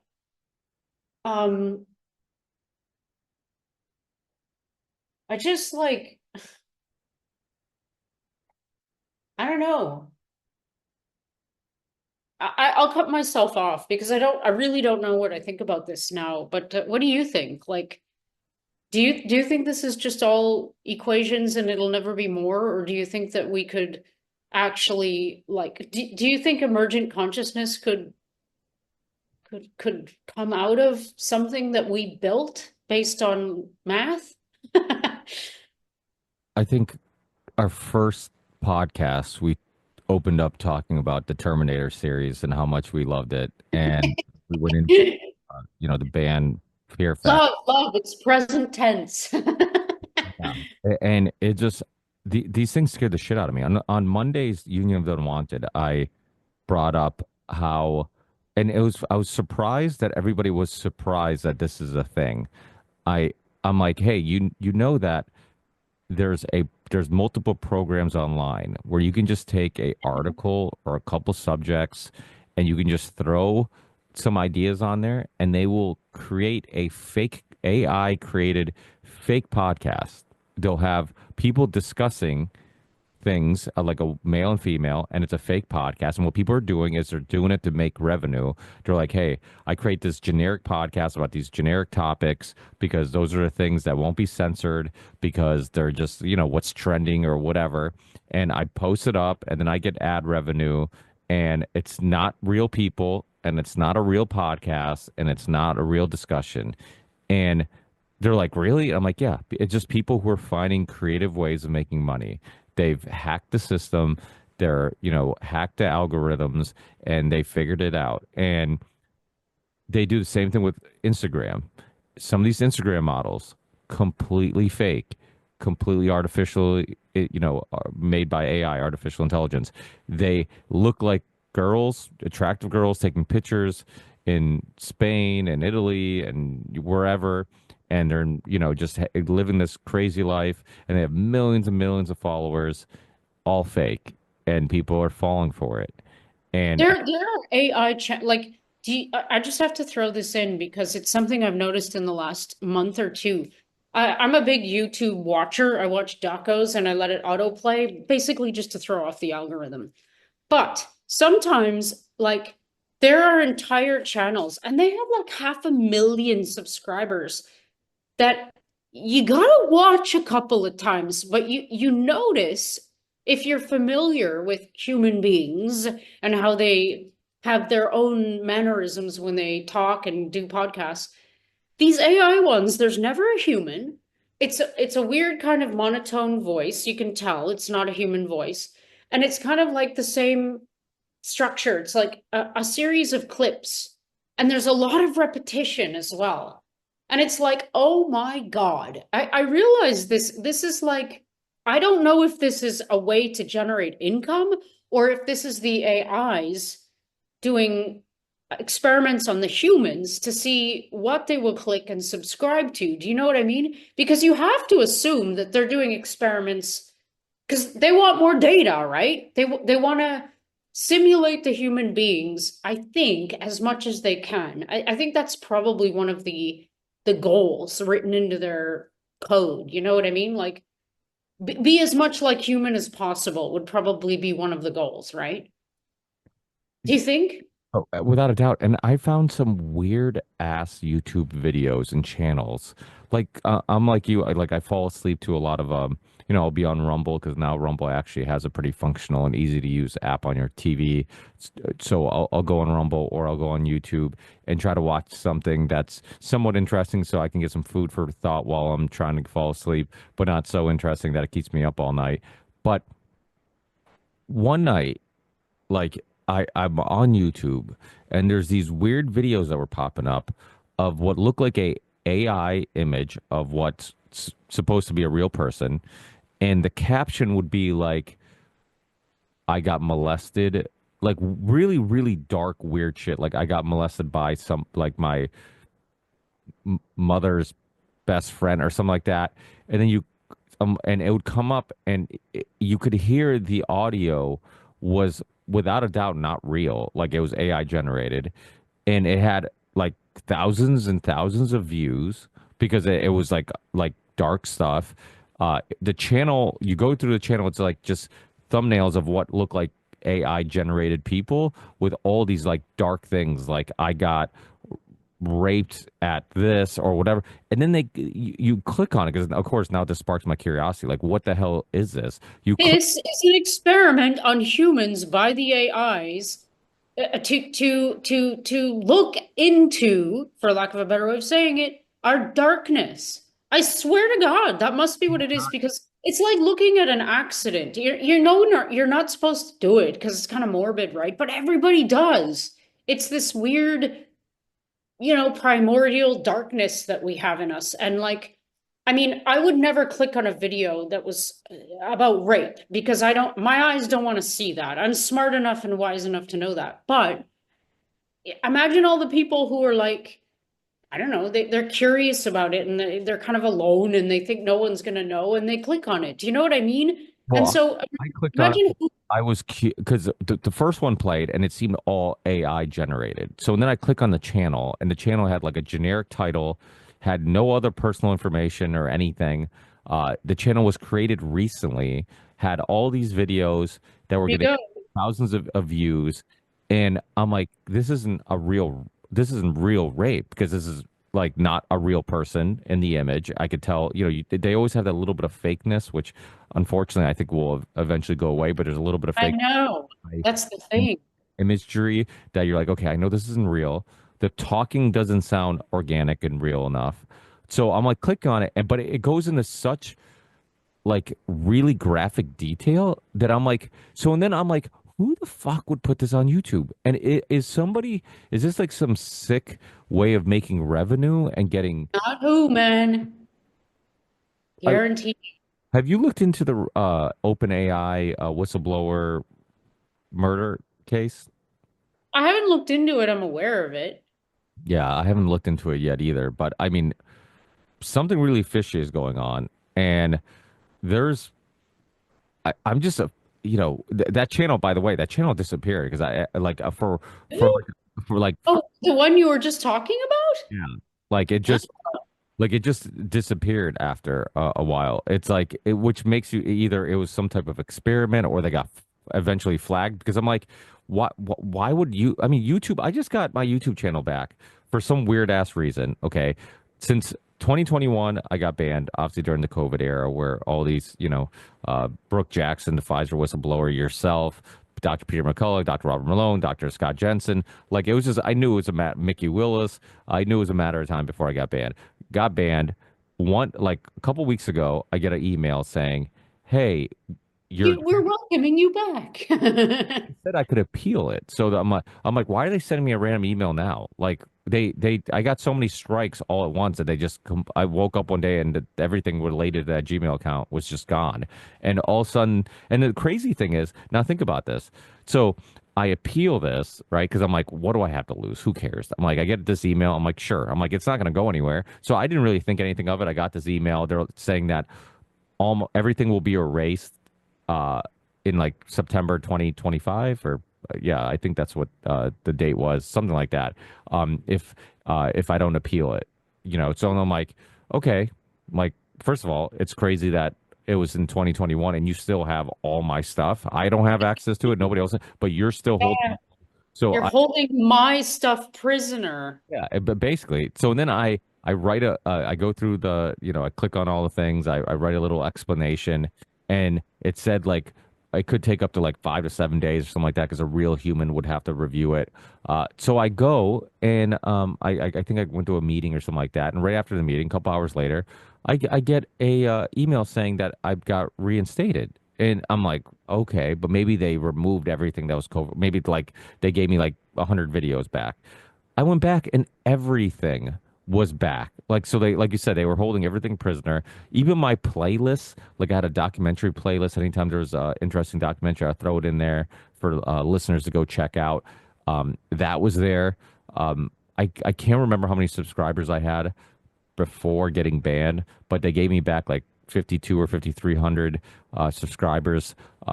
So I'm just like, but why? Why all of a sudden I got Mickey Willis, Del Bigtree, and I had Matt from Content Safe start uploading my archives back to. I'm like, well, it's there. I'm like, I might as well start getting everything up to date. So he's uploading all my old content. And I'm seeing like a Jessica Rose getting loaded. I'm seeing a Brooke Jackson episode get loaded. I'm like, okay, it's just a matter of time before they ban me again. No strikes. This morning, I wake up. I have a message from Matt from Content Safe saying that, hey, one of your videos got a strike. And I'm like, oh, must be that Jessica Rose podcast or that, whoever, right? It was with John Bush talking about silver as a natural or alternative remedy.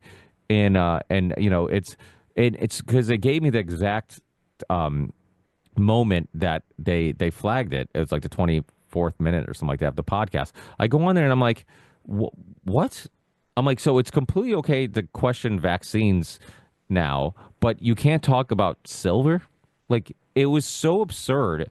And I'm just like, okay, I don't like why. That's the thing that I'm not like understanding is like why specific things and not other things? Like why like how do you pick and choose these guidelines? Nothing. Oh, is that Sorry. you? Me? Maybe? No, it was me. I'm sorry. I'm Okay. listening.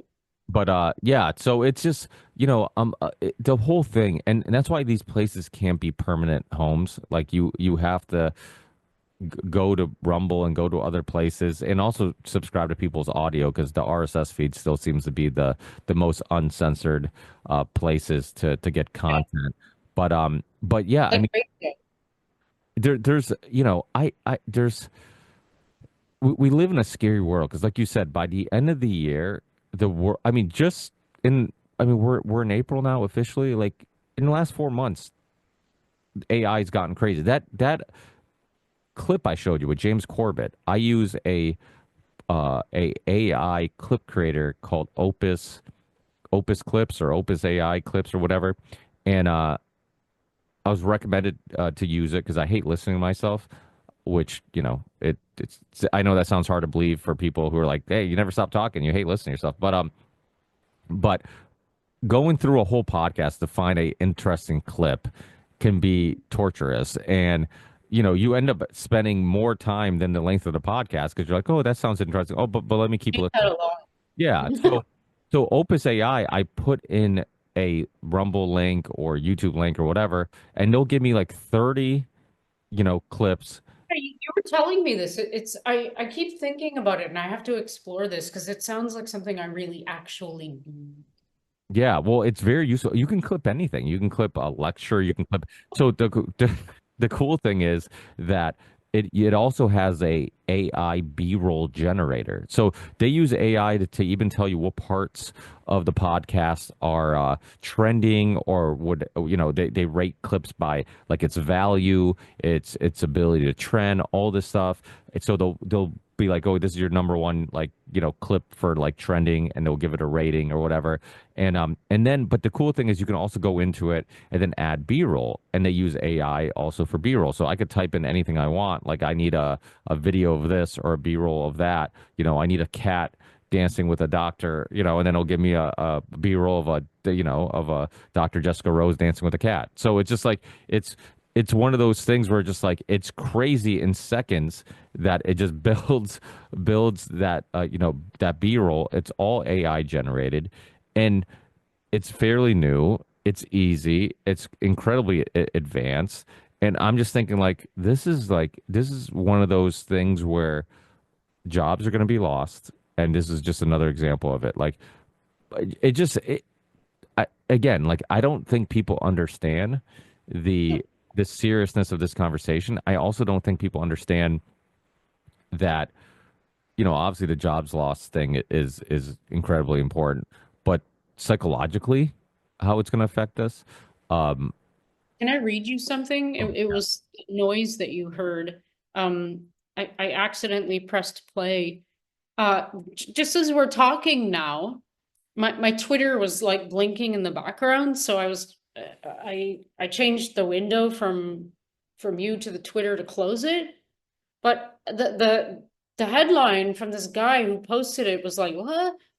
So right in my face, the AI generated OnlyFans workers are now scheduled to make more than their human workers by 2026, displacing them by share numbers of 1,000 to 1. And they have an example here of the video that they call less sophisticated, but it's like if you're I also have an hypothesis that the human eyes, maybe the younger ones, are getting less good at distinguishing from quote unquote reality and screen video because they're probably spending more time looking at screens than they are looking at stuff outside, especially if they're gamers. Um, but this to me looks like I can tell that this isn't a real person, but on one glance, it's like who the hell would know? But that's not the point. The point is what you were saying. By the end of this year, we're not going to be able to tell. So think about that. You don't have to. I don't have to put my body on display. If I wanted an OnlyFans, all I'd have to do is make an AI generated like hot woman with a BBL or whatever the hell they call it that people seem to like, and I could just literally take their money from their credit cards by doing that. I mean, they're doing that now. It's crazy. It's like the did you watch Maynard's documentary on the I think it's called The Importance of Work? No, is that fairly new or? No, here, look, I have to come up with the right title because you have to watch it. I love Maynard. Um, geez, I still have to meet him. The Yeah, Tool was pretty revolutionary for its time, and I mean to get songs played on the radio that were 5 times longer than the average song that was getting played on the radio, and have intros that would drag out with just little sounds and whatnot. It was different, but I think that's how music and fashion and the arts work, that everybody kind of wants more of the same until eventually they get sick of it and that person comes around or that band or artist comes around and gives you something drastically different, and then that's what people want. And you know that you need those people who do that. yeah, it's called The Art of Work. Here, I'll share my screen because I just want to show everyone how cool Maynard is. Yeah, I made you a co-host so you could do that. Here we go. Look at him. Ugh. So, does it say what year it came out? It came out in. Uh, sec.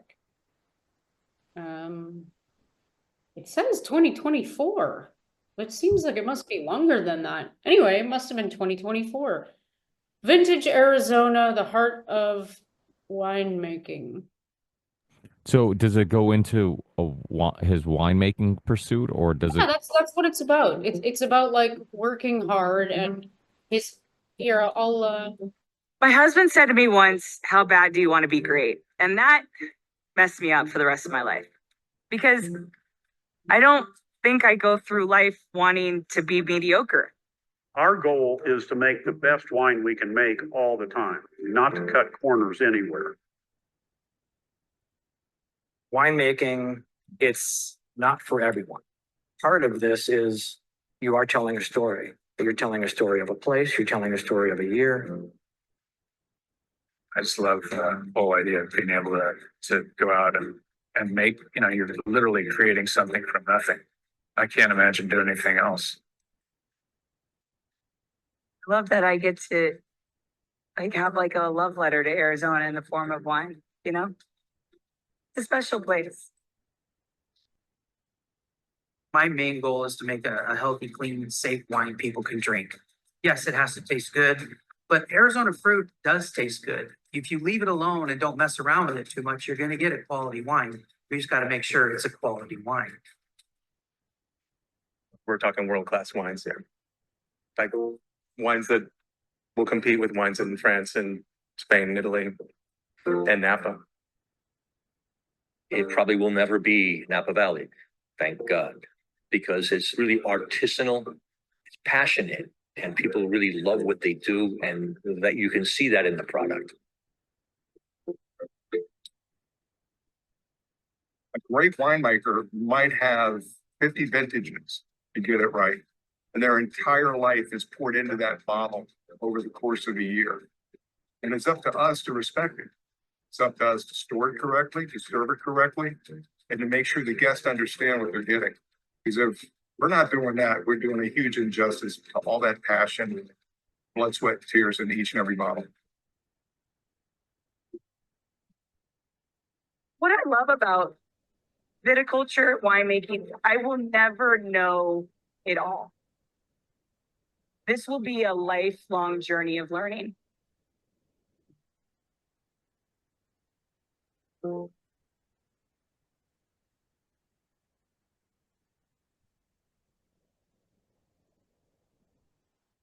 have to check that out. Yeah, I have a deep connection to winemaking because, like I said before, my parents have made it. My great grandparents. My dad would tell me stories of when he was in Portugal, when his parents would fall asleep, my grandparents, he would go to the wine cellar and he wouldn't use a glass because he didn't want to get caught. So he would just put his mouth underneath the keg and just open it real quick and take a big gulp before he went to bed every night.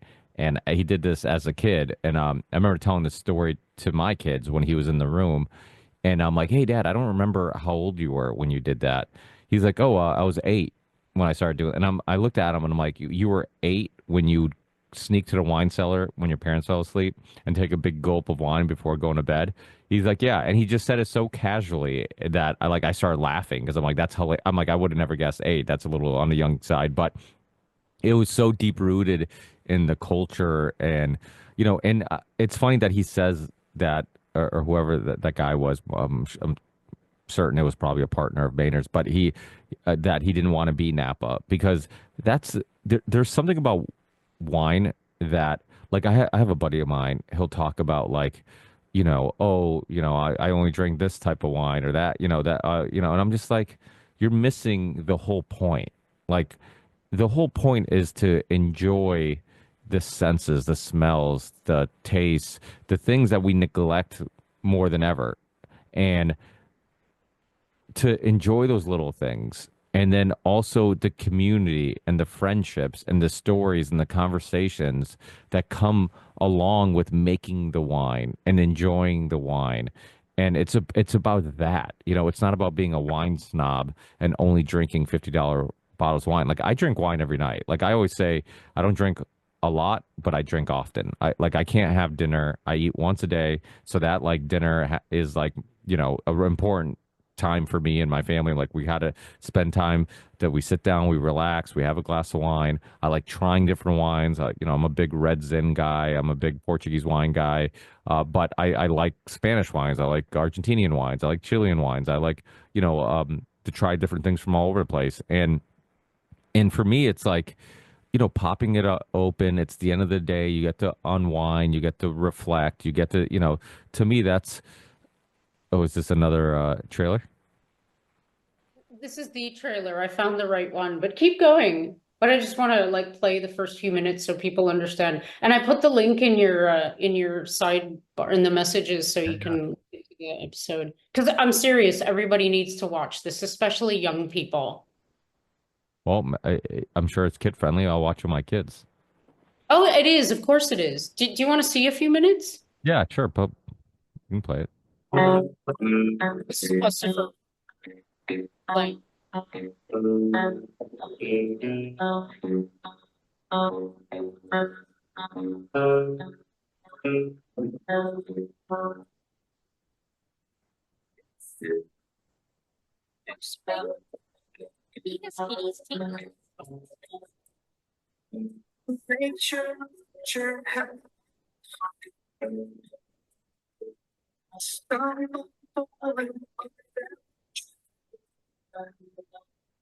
I give him Arizona's no easy place to make wine.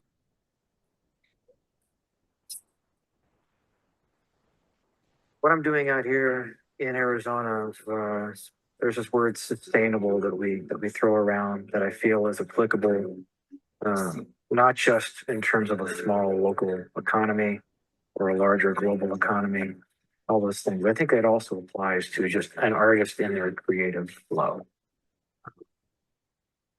You see a lot of guys who are successful earlier on, and they start to not be successful, and they get a little desperate, desperate to be relevant in a world that no longer understands them.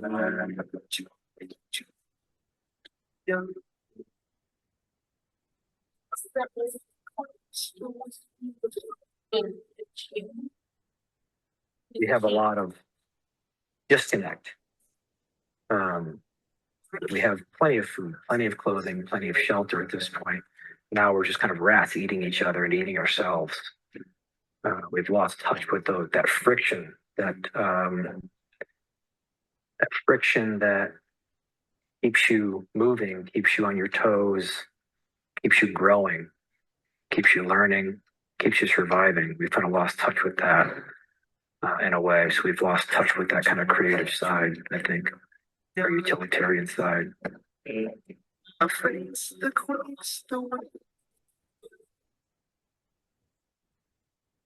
This is an attempt to kind of rekindle that, to understand how vulnerable we actually are, and how much we are not in charge, and keep that art alive, keep those stories alive. I have much more to say now in music, in words, with this endeavor.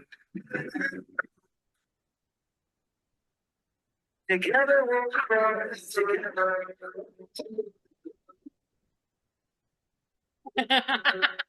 Yeah, I do what I do because I enjoy it. I enjoy farming. Oh, just like, I cannot say how much I love this guy. He's just like, he's a perfect example of what I was talking about earlier about an individual going through their own process without giving a fuck about what anybody really thinks, but at the same time in a loving way. Like, he loves the most by just forging this path. And people call him like a polymath, and he's an author, he makes wine, he's a music, of course he's a genius, but he's pretty much just a guy who never stops exploring his own like interests.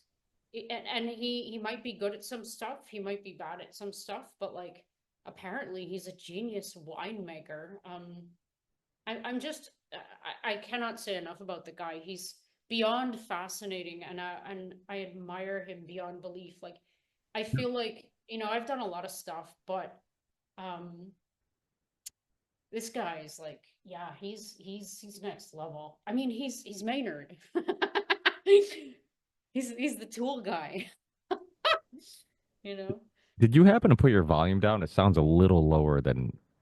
Oh no. Can you hear me? Oh, now I can hear it. Yeah, yeah. It was just a little low, but it's all Oh, right. weird. No, it's same thing. Well, he is incredibly fascinating. I mean, obviously his music kind of showed that a little bit of how unique and different he was. I mean, Tool was, I mean, there were certain bands growing up that really broke, all the rules, and Tool was one of them. Slipknot was another one later. There's, Fear Factory earlier than that.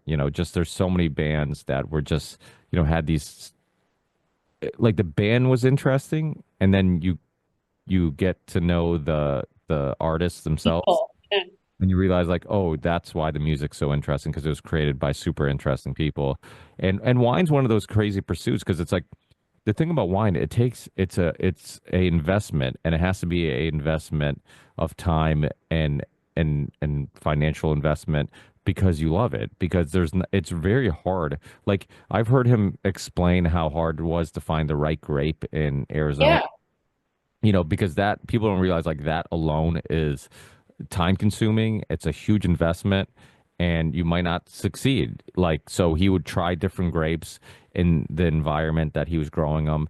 And for some reason, because of the soil or the sunlight or whatever, the weather they were getting, it wouldn't taste as good. But the thing about grapes is that they're not strong enough to produce a good wine until like 3 or 4 years later. So like, even when my growing up, my dad would have grapes around the house. He would grow some of his own grapes, and I'd be like, "Hey, can't you use them to make your wine?" He's like, "No, no." He's like, "These are new. They're only going to be good in another, couple years or whatever." So it's like you invest a portion of your territory or land or acres or whatever to one type of grape. 3 years later, you try to make wine and you realize it tastes like shit, and then you got to try a different one. And so it's like these are the processes of making wine that's difficult. And really, the only people who would attempt to pursue that are people who really love it. And I mean, I think creation alone is something we're attracted to, like just building something, creating something. I mean, and then just enjoying the fruits of your labor of, like, at the end of, Literally. yeah, literally labor, where you have a glass of wine and you're like, okay, like, oh, this is nice. Like, this is the end result of all that hard work. And because like we were saying before, like the journey is really what is. Yeah, that's what the documentary's about. It's like teaches you, like, of course it's nice to sit down to a glass of wine that's came from magic. But like, if man, imagine the years of toiling and the science and the chemistry and all the things that you have to learn, and the nurturing that you have to give the land and the fruits, and even picking the right barrels and harvesting at the right time. I mean, and then you have this glass of, imagine the glass of wine is really good and you made it. And then you get to share that with other people. I mean, whoo, I really get why he's so into that. Like it's very exciting. And he also has a restaurant. Like he has all like fresh produce and they make like they have like I one of my things when I get to the States that I want to do is go definitely to his restaurant, hopefully when he's there, so I get to meet him. And just like deluxe out on everything that they have to sample food wise, cheese wise, wine wise, like just go nuts because like it's the thing I love to do the most besides surfing, like trying, not even trying, but just eating food that's really good. By the way, when I was in Spain, I found this hole in the wall, which I don't even know how to describe it. It was like it's like an artisanal eatery or something. I don't know how I found it. I just literally found it somehow after like walking for hours. And they had Argentinian steaks, and I was like, okay, do you have like a tenderloin? And they're like, yeah. This was all in Spanish, and I'm like, okay, I just want a hunkin' piece of meat. That's it. Just a little salt, a little pepper, a little tiny salad, nice beer, and that's it. And they're like, you sure? You don't want to try this, platter? No, no, I just want a big hunkin' piece of beef. Best piece you got. And so like minutes later, I was sitting outside in the sun. They bring out this this hot stone on this wooden like, thing. And the meat, this big chunk of meat is like with the crunchy salt, the sea salt and the pepper and the little salad. Holy shit, was that a good, it was probably, if it wasn't the best meal I've had in my life, I mean it, it was probably the second, like beef wise. It was so good. And it didn't stop there. I devoured that, like, the stuff dripping down my face. And then I was like, okay, I don't eat dessert, but I really want to try what you have because they had this big patisserie thing like right in front of my face. And so he had like 15 different options. And I was like, no, I just want the basic brownie, man. Basic brownie with the gooey chocolate sauce and the homemade ice cream. So he brings out this brownie. And it was like, it was everything brownies should be. It was like kind of had that crunchy layer on the outside and the chewy and the hot chocolate and the homemade vanilla ice cream. Oh my God. See, this is what I'm going to do when I go to Maynard's restaurant. I I love food of the world. Don't you just love food of the world? I, you know, It's funny how you do sometimes turn into your parents, and I don't know if it's I turn into my parents or just like I start appreciating culture because, when I was younger, I didn't drink wine, I didn't drink brandy, I didn't drink whiskey, I didn't, and like now, like I look forward to sitting down, having a glass of wine, enjoying, and in Portugal, which obviously was right next door to where you were. We do the same thing in local Portuguese restaurants where I live. You can get the stone and with the steak on it, and then you can just kind of cook it how you want. It takes Yeah. a little bit because the stone takes a while to get hot. But we also can get like the chorizo. What they do is like it has like this little it looks like a pig that this plate that they put moonshine in there. We call it aguardente. You put moonshine in there. They light it up. Then you get the chorizo, the sausages on top of the fire, and then you can kind of cook your own steak. So it looks cool when it's coming out to the table. You see the fire, this and that. But it's fun. But it's like enjoying the simple things. It's like you're sitting down. So like I have a tradition where like I have wine with my dinner. Like if I'm cheating, right? If I'm going out to eat and it's a weekend and I'm like, okay, I ate really good all week because I do like no carbs, no sugar all week. And then it's like, but if we go to a Portuguese restaurant, it's like, it's so deep rooted in my DNA. Like I have to have so I have dinner with my wine and then I have my espresso. Like I always get an espresso after dinner, no matter what time it is, but it's funny how many cultures are like that. Like I have Guatemalan friends. They're like, dude, we'll drink coffee before we go to bed. He's like, I you know, like it's just a part of the culture, you know. And I'm like, yeah, I'm the same way. Like I love the taste of espresso after dinner with a little brandy. We'll get some, brandy is just, I mean, basically it's cognac, but it just can't be called brandy because it's not from France, but brandy is made the same way. It's from grapes and whatnot. So you get a little brandy, and then if I'm really enjoying myself, then I'll have a little bit of flan or one of the which is one of my favorite. know. Catalan. We do. There's also what they call it like a Portuguese custard cup. But if you know what I'm talking about, it's pastel. Yeah. Yeah, it's like the most. It was created in Portugal. The idea was to take the inside. The inside's like a creme brulee, and then the outside's a croissant, and they basically mix the two, and they're phenomenal. You could even buy them. Arsenal. Croissant.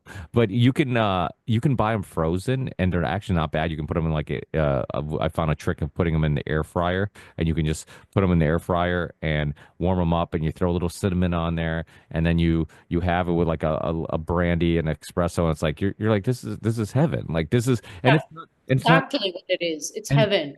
and it's not expensive. It's like people talk about Europe. Oh, the Europeans, they don't make any money. They don't. No, no, no, no. This was dirt cheap. It's dirt cheap. Eating in Europe is, especially in Western Europe, Portugal, Spain, food things can be are expensive, but not food. And food and alcohol fairly inexpensive. You go to No, Portugal, a good bottle of Rioja, like a Reserva, I bought for €2. Same as it was, almost the same as it was 20 years ago. €2. And it was damn good, man. It was a 2019 Reserva, and everybody made fun of me, but it was good. I mean, I like I said before, I don't drink often. I don't drink a lot, but I drink often. I find bottles of wine between like $7, $8 to like like I don't under 20, like that's like the max, because I'm like I can find a really good Spanish wine or especially Portuguese wine, because Portuguese wine's not sought out like Napa wines. It's kind of like that guy in that trailer, like he's like he doesn't want to be Napa, because Napa will, their prices are a little bit on the, and don't get me wrong, a nice Napa cab is not, it's good, but it's like, whatever, I've had it before, they all kind of taste very similar. It doesn't do anything for me. But if you want a decent wine, you can, there's tons of great Napa cabs, but like they're a little on the expensive side, and you can find Portuguese wines, Bordeaux from France, really cheap Bordeaux from France, like really good wines between like $7 to $8 to like $15, and they're phenomenal, and you can enjoy it. And because they're from Europe, they don't have as many additives or Yeah, preservatives, exactly.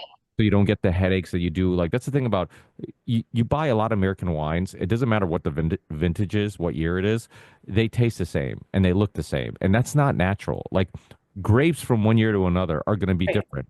One year they produce more sugar, the wine's going to be better, whatever. And so because the climate's not always the same, but you get wines from America and they're always consistent. So what they'll do is they'll add stuff to it to keep it consistent. Make it In Europe, you'll get like there's certain Portuguese wines, and I'm like, hey, that year kind of sucked, but the next year is really, exactly, exactly. which is what it should be. Like Absolutely. that's naturally, like I don't like every wine. Like if I have a go-to wine, that's Portuguese, like every year should taste slightly different, because every year the climate and the grape is slightly different. No Like doubt. you No know, doubt.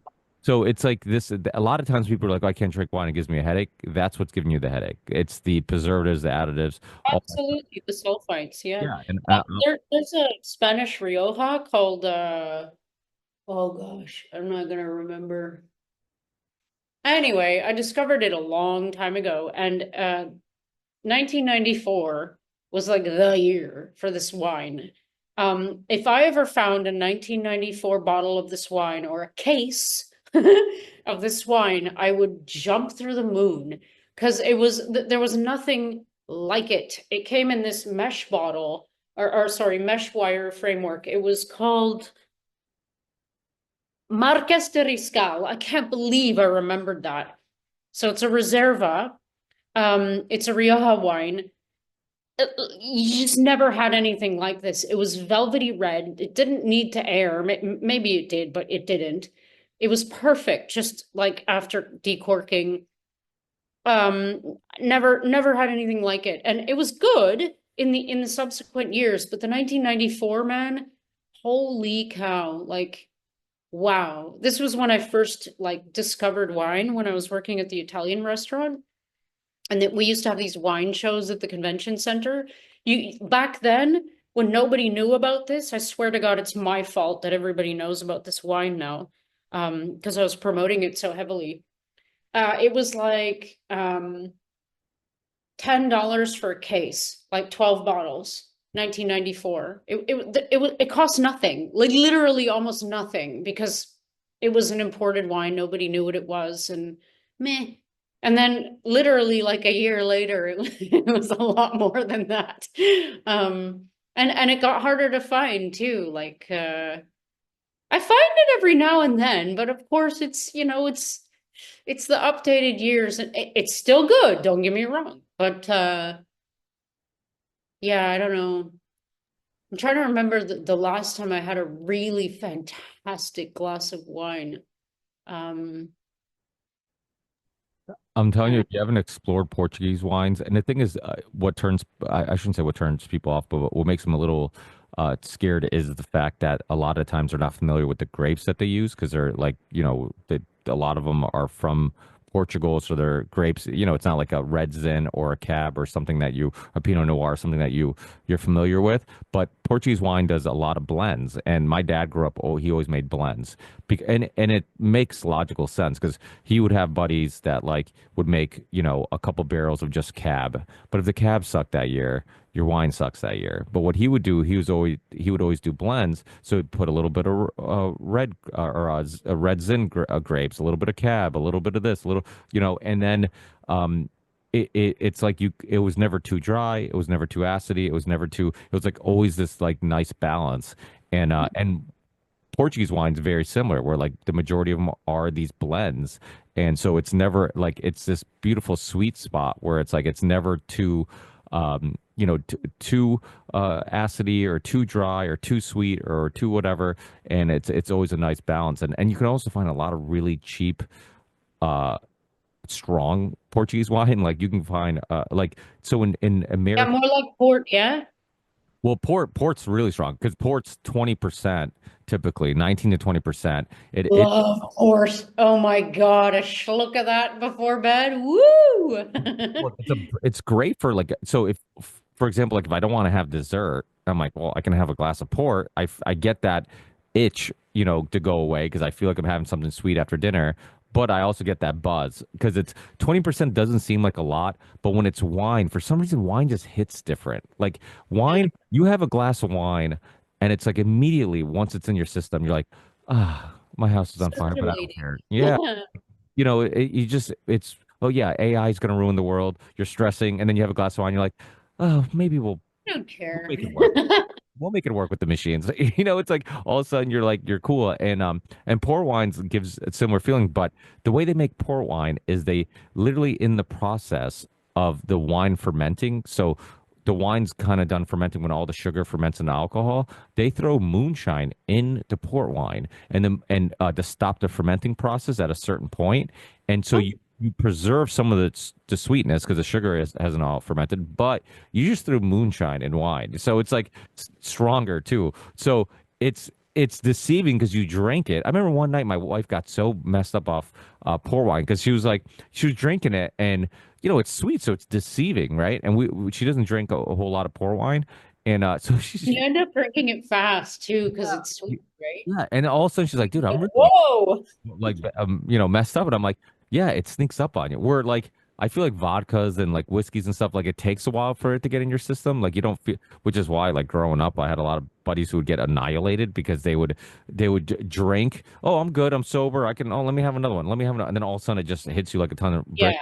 Where wine yeah. is different. Like the second you drink it, it seems to get in your system quicker. And I don't know why that is. I mean, obviously, if I don't understand quantum physics, I'm not going to understand why wine gives you that feeling right away. But it does seem to give you a different type of buzz, and there's something nice about it. And it's funny because I was talking to people talking about food and alcohol, talking to people recently. I was talking to a couple of Italian buddies of mine and Portuguese buddies of mine, and we were talking about why like the Irish why they seem to like it they see like Portuguese like Western Europeans like they drink but it's like it complements the food and it's more like a social thing. But the Irish and the other like cultures, like they drink to, it seems like they drink to get drunk a little more. And somebody Yeah, like, Newfoundlanders do that. what's that? Newfoundlanders do that. Oh, really? Yeah, yeah, yeah. Well, they're Irish, Oh, come from the Irish people, so it makes sense. oh, really? I did not, Yeah, I did not know the history of that's why Newfoundlanders sound a bit Irish. Every it. now and then you hear my accent. That I makes don't do the accent though. well, somebody, well, so of course my political mind's always like, well, the Irish, I mean, obviously all the political infighting, the Civil War, North Ireland, the Troubles, all this stuff. I'm like, maybe that's why they drink. And then somebody's, my Italian buddy's like, no, it's because their food sucks. And that's, and I'm like, that actually It makes makes sense. does make like Italian, Portuguese, and French, like they're known for their cuisine. So it's like they eat and drink together. The Irish are like, I'm sick of having fish and chips. Let's just keep hammering down Guinness. So it's like it kind of makes sense. I'm like, if their food was a little Interesting. Maybe it makes the food taste better because you're like drunk and you don't care. that is yeah. Well, that is true though. I mean, alcohol does make everything a little better. You Yeah, know, it makes you dance better. or at least it's better until somebody you watch yourself in a video and you're like, oh God, what was I doing? Uh, My God, I thought that I danced well. that's I a remember I was in a club when I was what, 19 when I realized that. but that's the beautiful thing about alcohol. It's funny because it's like my relationship with alcohol has always been so different than other people, and I think a lot if you grow up in a culture of it, like I understand it. It's done some horrible things for some people's lives, losing their licenses over alcohol poisoning, domestic abuse, all this stuff. But if you're in a good peaceful place and it's like ayahuasca, right? Or like people who have like bad trips if they do psychedelics, like if you're in a good peaceful place, it's just a tool that you can use to like enhance things. Or what I like about it, it helps me look at things slightly different. Like that saying, if you change the way you look at things, what you look at changes. Well, alcohol helps you do that, right? Like you stress about stuff, then you have a glass and you're like, what am I stressing about? Like, okay, I'll get the bills paid eventually, or I'll figure this out, or the car broke down. Like we'll get it fixed. Like it's just like, or maybe you're pondering on even deeper questions. Like I feel like a lot of times when I'm drinking, and I'm kind of like in this relaxed state, I I look at things slightly different, like or ideas that I had before. Like all of a sudden, I'm looking at it from a different perspective, a different light, or I'm shining a different light on it and seeing different shades. And so I think anything that kind of can knock you out of that, because we are creatures of habit, many of us, and I think it's not just physical habits, it's mental habits where mentally we get stuck in these patterns where it's hard to kind of get out of it. And I think things like alcohol or dancing and music and like anything that gets you in I mean, growing up, like I used to love going to EDM concerts and clubs and listening to trance, listening to house, listening to whatever. Because it really, I'm like the perfect term. It's trance. You really do feel like you're in a trance. Like the beat's just constant, and then you kind of like you almost let go. Like you're just like you're not. It's almost like background music The to DJ, life. What's that? the DJ is good. If the DJ's good, yeah. I think I showed you, yeah, and that's the art among itself. I mean, a Canadian comedian, what's his name, Peterson, Russell Peters, right? He DJs on the side, and he talks about like certain DJs, how like the modern DJ kind of sucks, and how like DJs like a big part of when he was growing up DJing, like a big part of your art and your craft was like feeling the crowd, getting them into it, playing the right song at the right time, like all that type of stuff. And Read it's the crowd and then play off of them. yeah, without a doubt. And it's funny, that's not something people really think about, like that art of DJing and feeling the energy in the room. And there is a art to it. I told this story just the other day, how funny. I'm gonna tell this story and then I'm gonna go to bed, okay? Um, it's almost been 3 hours. No, yeah, 3 hours. So when I lived in Spain, when I was gonna be a flamenco dancer. I was there for a long time, and I did, you know, more than flamenco dancing. And there was this club called Kafka where they had like deep house music. And in Seville, like things only get on the go around 1 or 2 in the morning.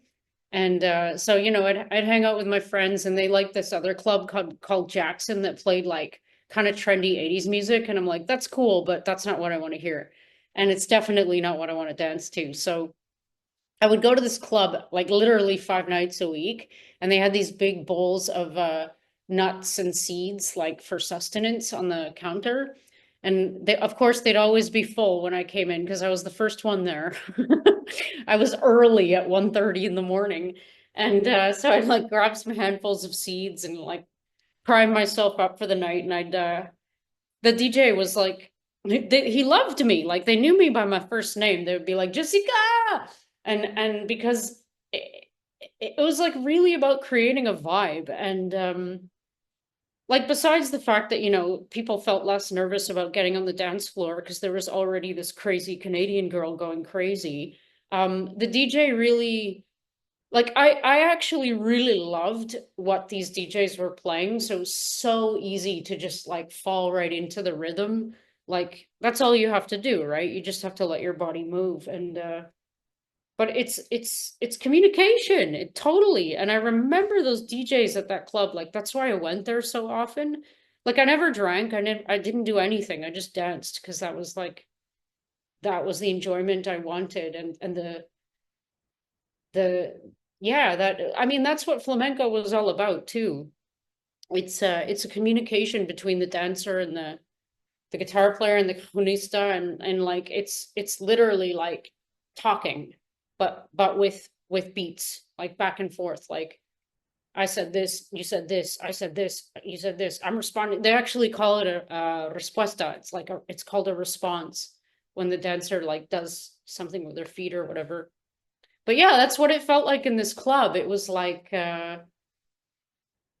yeah, you have to find the right DJ. Unfortunately, I do find a lot of DJs, you know, they call themselves DJs these days, and they're not. They're just someone who like plays music. It's like you're not even interested in the energy of the crowd, and that's like the whole point. You gotta if the crowd is kind of you gotta give them energy, like in the form of, you know, the beats that you're creating, and hopefully the DJs are actually creating the beats and not just playing someone else's. But on that note, yeah, I gotta go to bed, dude. I'm tired. Yeah, sorry for holding you up, but I appreciate you taking 3 hours to chat. I prepared you. Amazing chat, man. I think it's one of our best.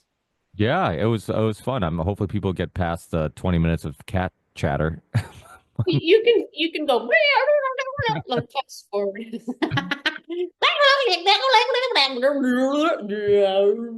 Well, it's funny. The last conversation kind of relates to the beginning of the podcast, talking about energy and vibes and what connects us all, because music is very similar to that. Like it's like you're tapping into some energy or vibe, and you can't quantify. Frequencies.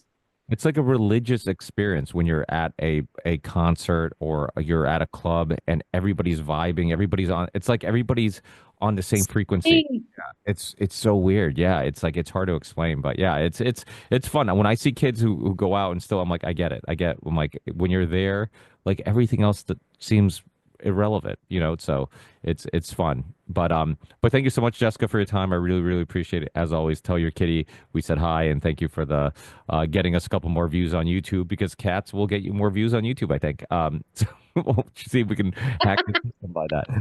Throw in some cat clips. Create some cat clips for this episode. Do But it. yeah, thank you so much, and we'll have to. I'll send you links to the show once it's up and live. Obviously, feel free to share wherever you would like, and also check out Flick Connection if you're looking for some sci-fi stuff. That's a great channel. And thanks, and enjoy your weekend, and we'll chat again in the near future, I'm sure. Yeah, and next time if you guys want to hear about science nerdy stuff like that I'm doing, I can do that. But I find this other stuff more interesting right now. It's like it's part of moving on. But no, thank you. I love talking to you. So yeah, let's do it again soon. Awesome. Thanks. Well, if you don't go to sleep, if you can't sleep, go to a club. Do you got any clubs nearby? I went to a punk rock show today. I'm good for the year. It is exhausting. I'm like, sometimes when I go to a show, I'm like, how did I do this all the time when I was younger? I'm like, it's exhausting. Younger dude. Thanks, Jessica.